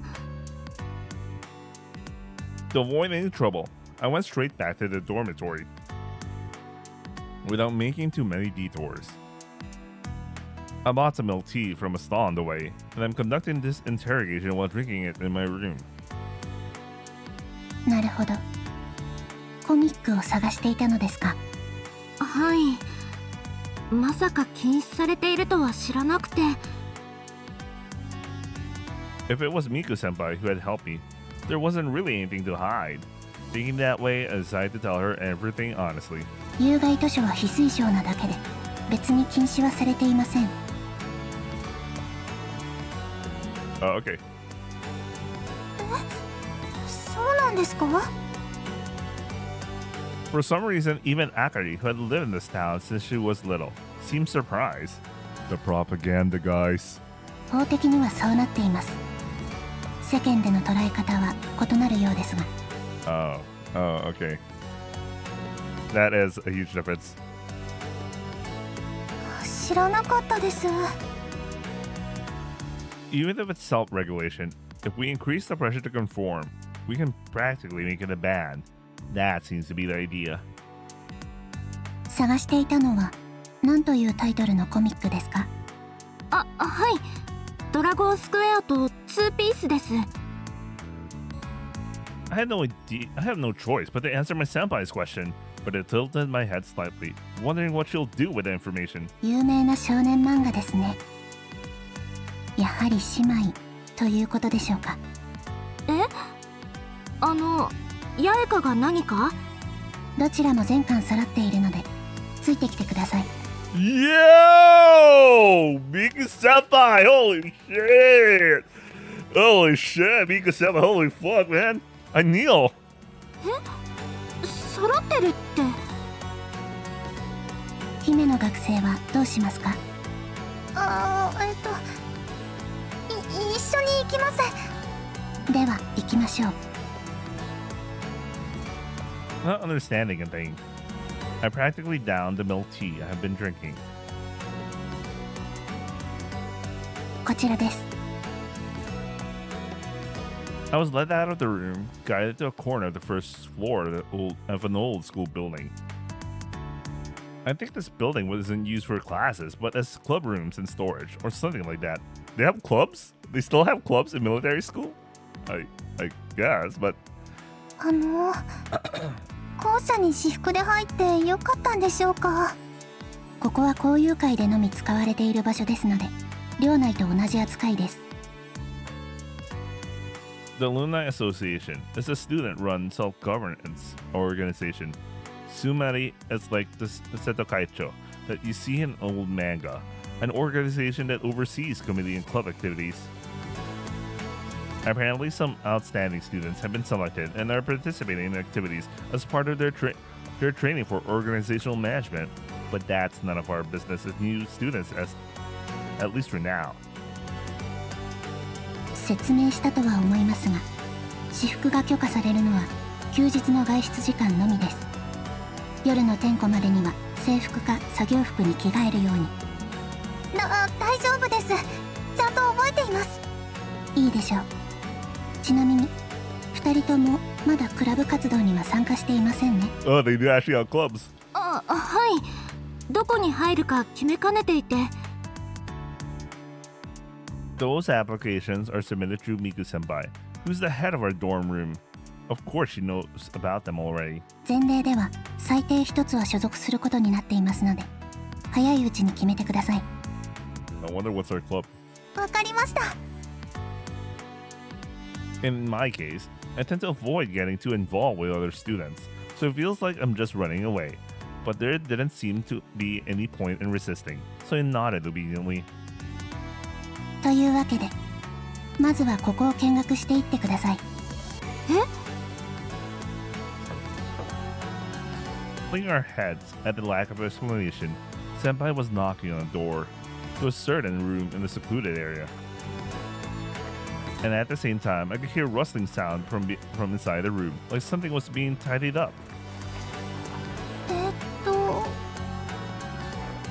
こ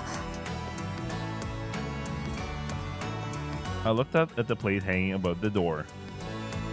It said tea ceremony club there. Why is it always the tea ceremony club? いいぞ入れ。入ります。 Responding to the voice that came from inside, Miku-senpai opened the door. The scene I saw beyond the door took me a little by surprise. It might be natural for a tea ceremony club to have a tatami room, but I couldn't hide my unease at how different it is from the other classrooms. Kind of like how Hiel-senpai likes to have... she practically owns the quote-unquote tea ceremony club, quote-unquote. And more than anything else, the biggest problem is... おや、お姉ちゃんにあかりちゃん？どうしたんだミク。今日は出かけると言ってなかったか？はい。用事は済んだので戻ってきました。I really wonder what her business is and how she could be so-called passing by. Yaika and Rin senpai were the only ones in the room. なんで八重香がいるの？それに凛先輩も。 Oh, I suddenly remembered something. I forgot to change the prompts. I'm still using the prompts for Kazuku Keikaku. Give me a second.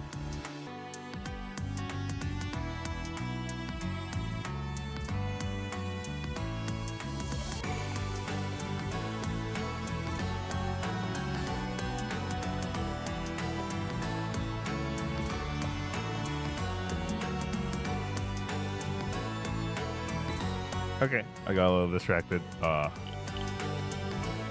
Let's continue. なんでって部員だか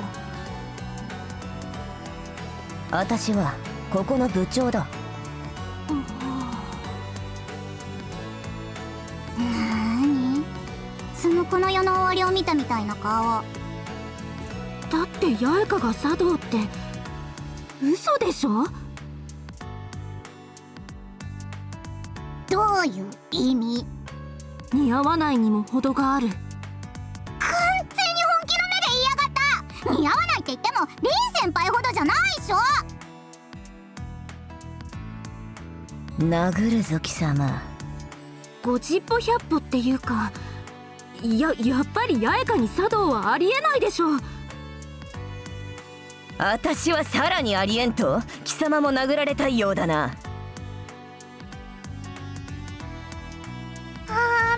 落ち着いてください。茶室で暴力は多分良くないのではないかと。まあそれもそうだな。今回だけは聞き流してやる。 Fortunately, Akari intervened. That's smoothed over my blunder, which I had let slip in my panic. いいか貴様ら。茶道というのは精神修養にもいいんだぞ。茶の心を学ぶことでどんな事態にも動じない強靭な精神を鍛え上げることができるんだ。 And the senpais are saying something along those lines. その格好で言われても説得力がちょっと。せめて着物姿とかで。黙れ。あんな高いもの買えるか。 Like I could afford something that expensive. あ、はい。ですよね。 The kimono industry retains knowledge as a traditional culture, but it no longer functions as an industry. Okay. In the current state of things, with only antiques and handmade replicas available, a kimono is far beyond what students can afford. Well, I don't think that's really the issue with your current outfit, senpai. で、貴様らは茶道部に何の用だ？ I really like her outfit, Rin's outfit. There's a loss of words when asked. 何の用事なんでしょう。私たちはミク先輩に連れてこられて。Miku-senpai, I wonder what this is really about. I turned my gaze towards her. 私も茶室にこの服装はラフすぎるでしょうか。ミック、その話はもう終わった。何をしに来たのか説明しろ。はい、副部長として見学希望者を連れてきました。 The applicants. Mika senpai is a little off. I mean, いつ希望しましたっけ？ when did we apply? というかミク先輩、副部長さんだったんですね。質問は一つずつお願いします。 Wait, I'll be right back. I want to grab some water. Jeez, I just took a break and then I need to take another break.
Okay, I'm back. I got distracted. I was talking to Gemini about like improving the translation pipeline. Anyway, at one point I'm thinking about figuring out how to grab the entire script. I already figured out a pipeline tool that will greatly improve the translation quality, but like that's dependent on me getting the whole entire script.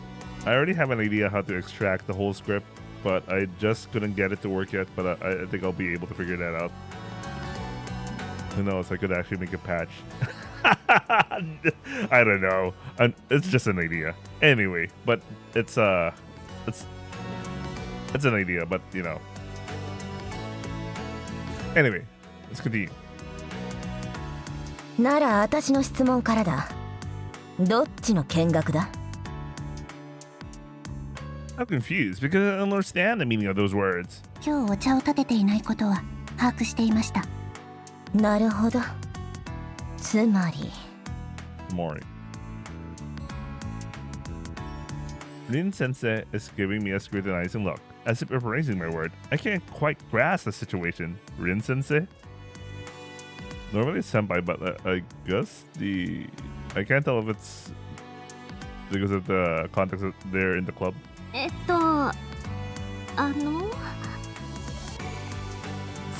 輩、ゆいちゃんなら大丈夫ですよ。だいぶオタクですし。 Oh, I see. It's making a mistake because I changed the prompt. なんか侮辱してる？してないって。ミク先輩が連れてきた理由も分かっちゃった。何しろ僕のお姉ちゃんなわけだし。もうちょっとこっちにも分かるように説明してよ。 But she ignores me as I pout my lips. なるほど。片桐姉はまあいいだろう。だがもう一人はな。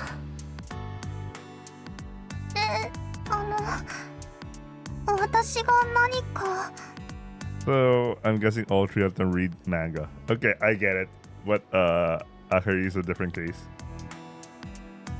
With a sharp gaze directed at her, Akari looks towards Miku-senpai as if seeking help.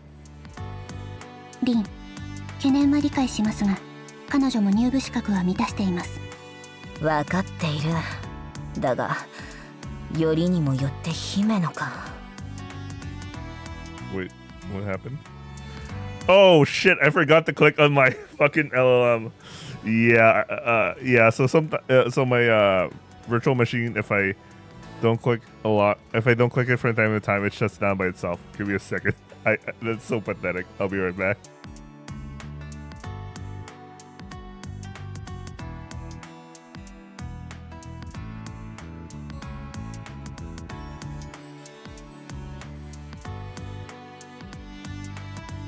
Okay, I'm back.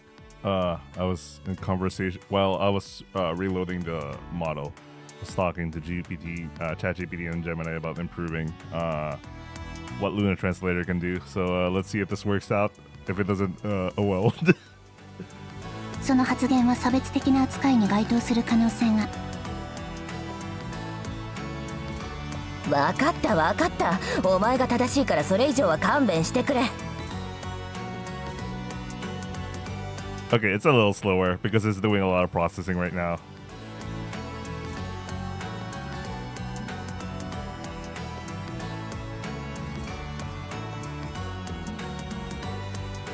お前ら二人ともこれから見るものは他言無用だ。秘密を守ると約束できるか。はい。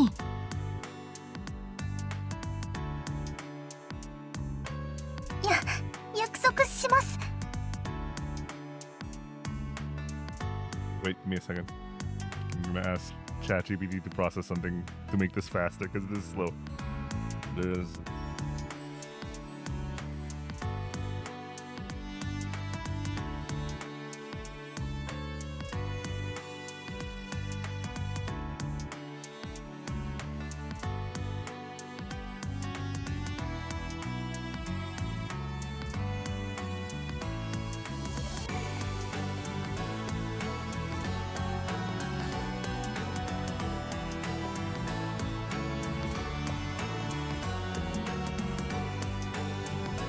たとえ家族であっても学外の人間には一切の情報を漏らしてはいけない。もし喋ったらそれなりの報いは受けてもらう。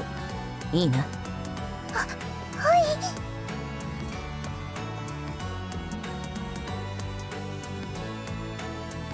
Man, it is slower now because I made some changes.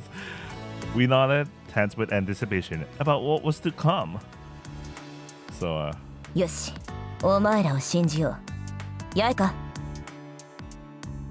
long story short, I added like a database to the pre-processing. And the reason for that is so it would maintain context of previous of already existing conversation.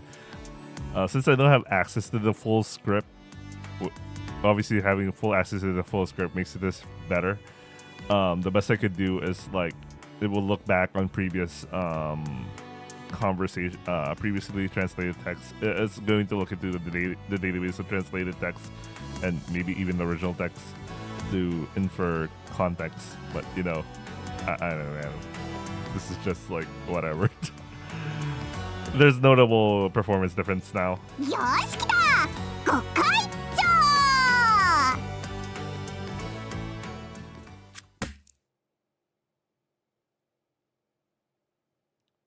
For some reason, Yaika took out a flathead screwdriver from her pocket and without hesitation stabbed it to the edge of the tatami mat. ちょっと八重か何やって Hey, Yaika, what are you...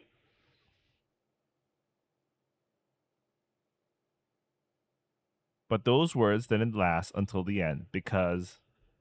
じゃじゃーんお宝はここにあったんだよ Wait, this doesn't make sense. Why is she wearing her uniform in this picture? 畳の下から漫画の山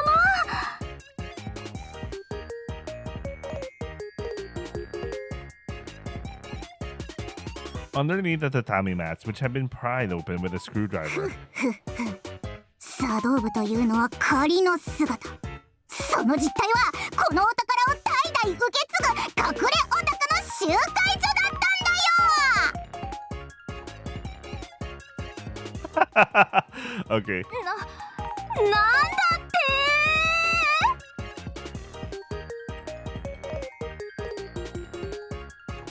て意外とノリがいいな。それに前世紀のネタに対する知識も豊富。確かに姉妹揃って素質ありだな。片桐学生、ゆいさんが探していたコミックもこちらに全巻揃っています。本当ですかすごいすごい。Much translation speed. I'll work on this offline. I'll just finish this day and call it in for today. While I try to figure out to improve the performance, because the load is the model isn't slower now. It's the processing that's happening to maintain context. So that's why Miku-senpai brought me here. Seeing is believing. I'm totally convinced. 探してたのってドラゴンスクエアと2ピース？ Dragon Square or Two Piece? 抜けてたやつ。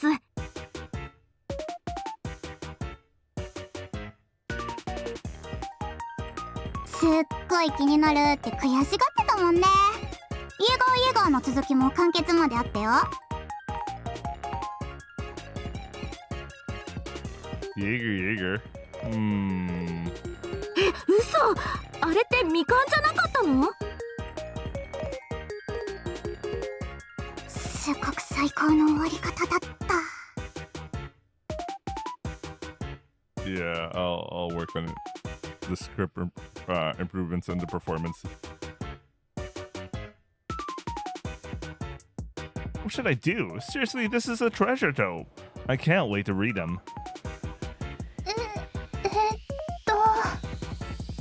Yeah, Akari is at a loss. おいお前ら、そんなにはしゃがれると悪い気はしないが、そのくらいにしておけ。姫野が完全についてこれてない。ご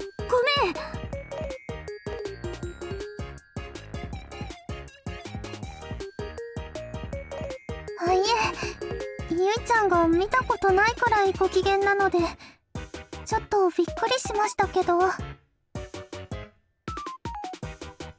微妙にジェラシー感じなくもないな。な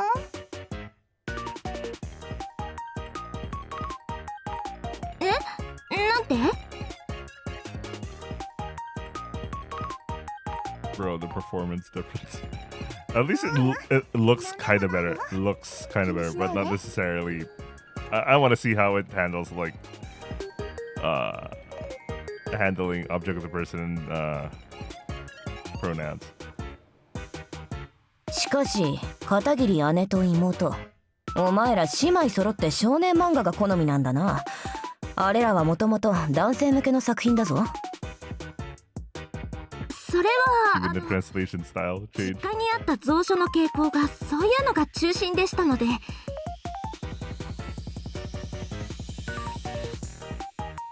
もともとはひいじいちゃんのコレクションだったらしいですよ。ここにはない漫画も結構ありました。辺境にはまだ結構残っているものなんだな。そういう私も辺境生まれだから前世紀の文化にはまれたんだがな。Oh, Rin is also from the woods. ああ、リン先輩もそうだったんですね。ちなみにリン先輩はイケメンに迫られてモテ遊ばれる系の少女漫画が好みだよ。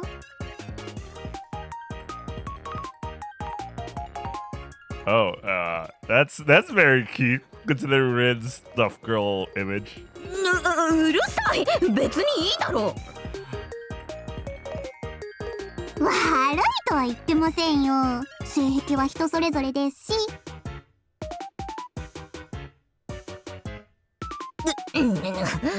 後で覚えてろよ。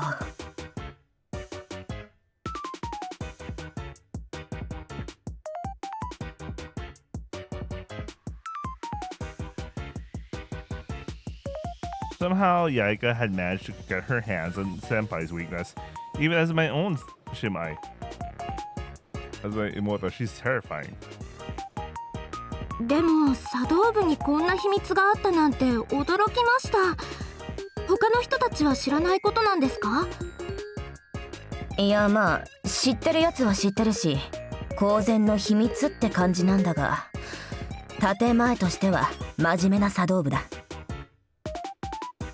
有害図書ばっかだから世間体もあるし、陰キャのオタク集団って哀れみを向けられるのも嫌だろ。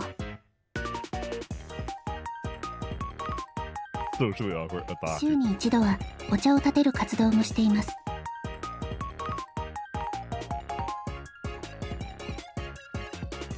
Oh, so they have to actually act as a serious tea ceremony club once in a while. At that frequency was Sekai, or something like that. こういうクラブですので熱心に勧誘もしていません。興味がありそうな人を見つけた時だけです。目立つと陽キャのフェミどもからバカにされかねんからな。まあ喧嘩を売られたら遠慮なく買ってやるが。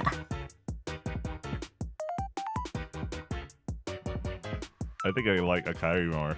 I mean, I think I like Rin Senpai now. A martial arts loving loner. Rin Senpai is pretty weird, isn't she? だいたいわざわざ勧誘なんぞしなくてもどっかから嗅ぎつけてくるやつもいるしな。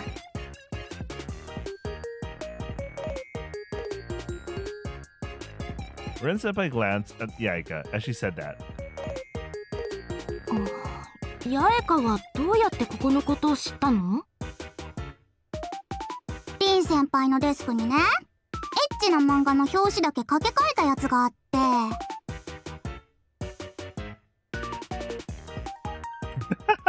Ecchi no manga. くそ、まさか勝手に人の机を触るやつがいるとは。しつけがなってなくてすみません。 Jesus. Yaika. Okay, so it's still good to handle the pronouns because it translated. I'm sorry for the lack of her manner. For her lack of manners. エッチなのは I need to work on いけない this. のってはいけないよね。 What are you doing, 先 man? 輩として Akari, you tried to ask. どう思うよ You ね asked. あとさ、街に行っても全然漫画とか見なかったから、どうやって手に入れたのか聞いてみたってわけ。Wait a second. Why is this line so short? It's missing some エッチ stuff. な漫画を人質にとってみんなにバレたら大変ですねとか言った。一字一句そのまんま言った。さすがお姉ちゃん。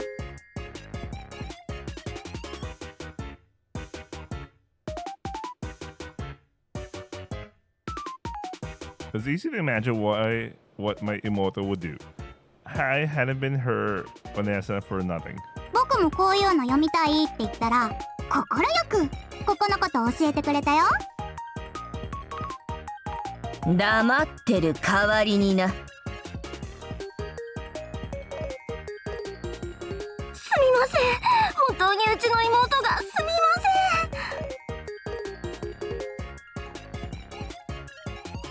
せん。で、お姉ちゃんはどうする？どうって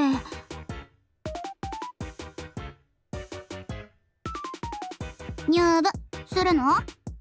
茶道部に入ればここにある漫画とかラノベとか読み放題だよ。 Light novels. 入部します。 As simple as that.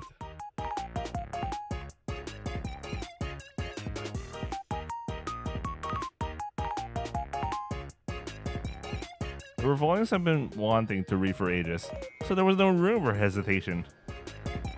いや少しは悩めよ。言っておくが漫画だけ読んでればいいってわけじゃないからな。茶道部としての表向きの活動もあります。それと凛の方針で舐められないように心身を鍛えるための活動もしています。運動部に比べるとどうしても下に見られがちだからな。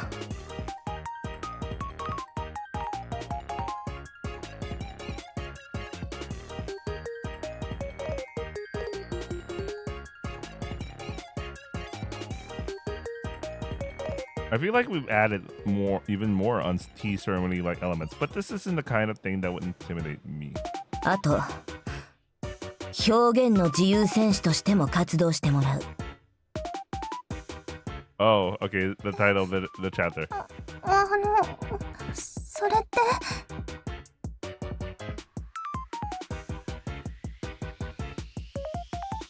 That sounds that's suspicious sound. But That sounds suspicious. But being a freedom fighter does tickle my middle schooler heart. Your heart? What? Jesus, this English. That suspicious sound. 僕もまだよく分かってないけど、ここのお宝を守ったり、まだ見ぬお宝を探し出して保護したりするらしいよ。漫画のためなら心臓を捧げます。I like that reference. Saying that,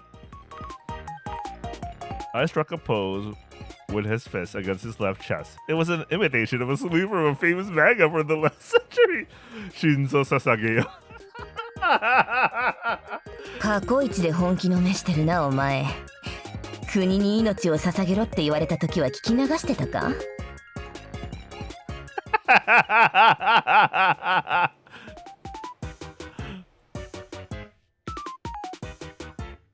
was a little taken aback, but isn't that how most people are? だがいいだろう。入部を認める。片桐姉は我々の同志だ。入部届は後ほどお渡しします。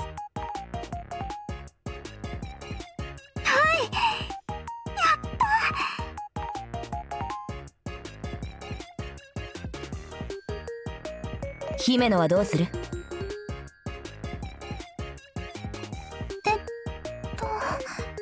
それは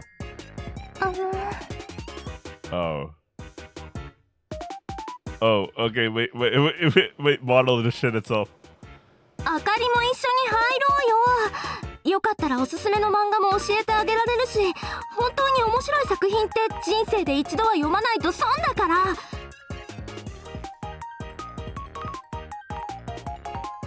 I'll work on translation speed later. I get a little carried away when I talk. If Akari's old manga helped you overcome your prejudice, this sentence doesn't make sense.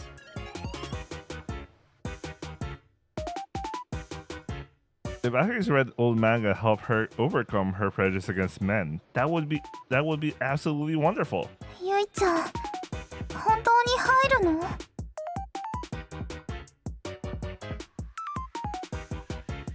？I need to work on now the English. Some of the English doesn't make sense, not in the pronouns and personal object level, but also like the English itself.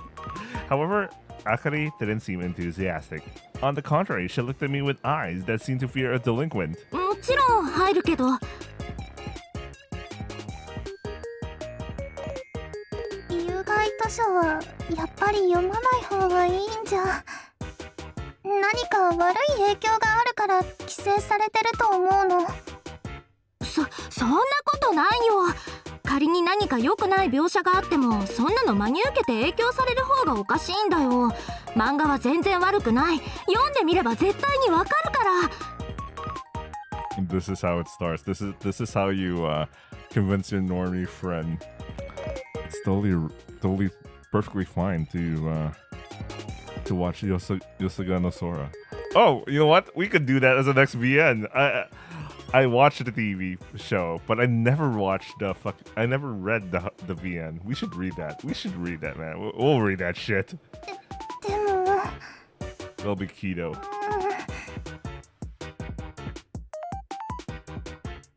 ゆいちゃん、あかりちゃんがめっちゃ困ってる。そんなに強引に進めてもダメだって。ごめん。We already know shit. She said go, man. 今日の仕方がなんかこうすごい狂信者っぽいよね。わけのわからん新興宗教もやってるし、片桐姉はカルトの素質があるんじゃないか？リン、その発言は宗教差別に該当する恐れが。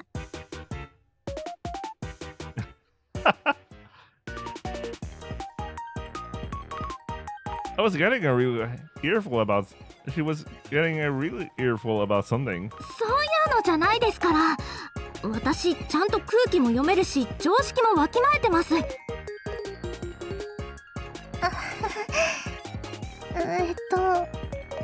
私は入部はやめておくね。そっか。ごめんね。興味は人それぞれだよね。私こそせっかく誘ってもらったのに。もともと本日は見学のみの予定でしたので問題ありません。他のクラブ活動も調べて早めに選択してください。はい。秘密は守るって約束しましたので、ここのことは誰にも言いませんので。すまんがそうしてくれ。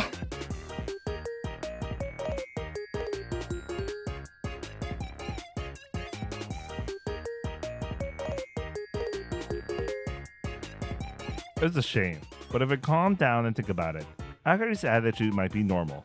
It's us from the frontier and Miku Senpai who are weird. Okashi. It's probably because someone who willingly approaches what the world deems evil is troubled. Okay, I have to end it here. I'm also gonna do some optimizations of the translation speed. The changes I made just made it super slow, and there's some slight improvements, but the improvements don't, I don't think they justify the the trade-off on speed. Okay, what's this? Several days later, one afternoon. Okay, we can do this. We can save it. I can save here. I can stop here. All right. Okay. That's it for the Maiden's World. I'm thinking about just doing Maiden's World on the weekdays, and on the weekend we'll finish Kazuku Keikaku. Try to finish like the second route and the second ending, and then the third ending, and then we'll be done with that, and we'll focus on the Maiden's World until we finish it. And looks like I just committed to Yosugata Sora. I never really watched. I mean, I always watch it, but I never read the VN, so it's about time, I guess. I mean, at this point, I've already read something far worse. Not far worse, base, but like, you know what I mean by worse, Anyway, that's it for today's read-through, and I'll see you guys on the next upload. Ciao. Oh yeah, we're also, since the opening song already played, we're going to the next uploads will have that too. Anyway, I'll see you guys. Ciao.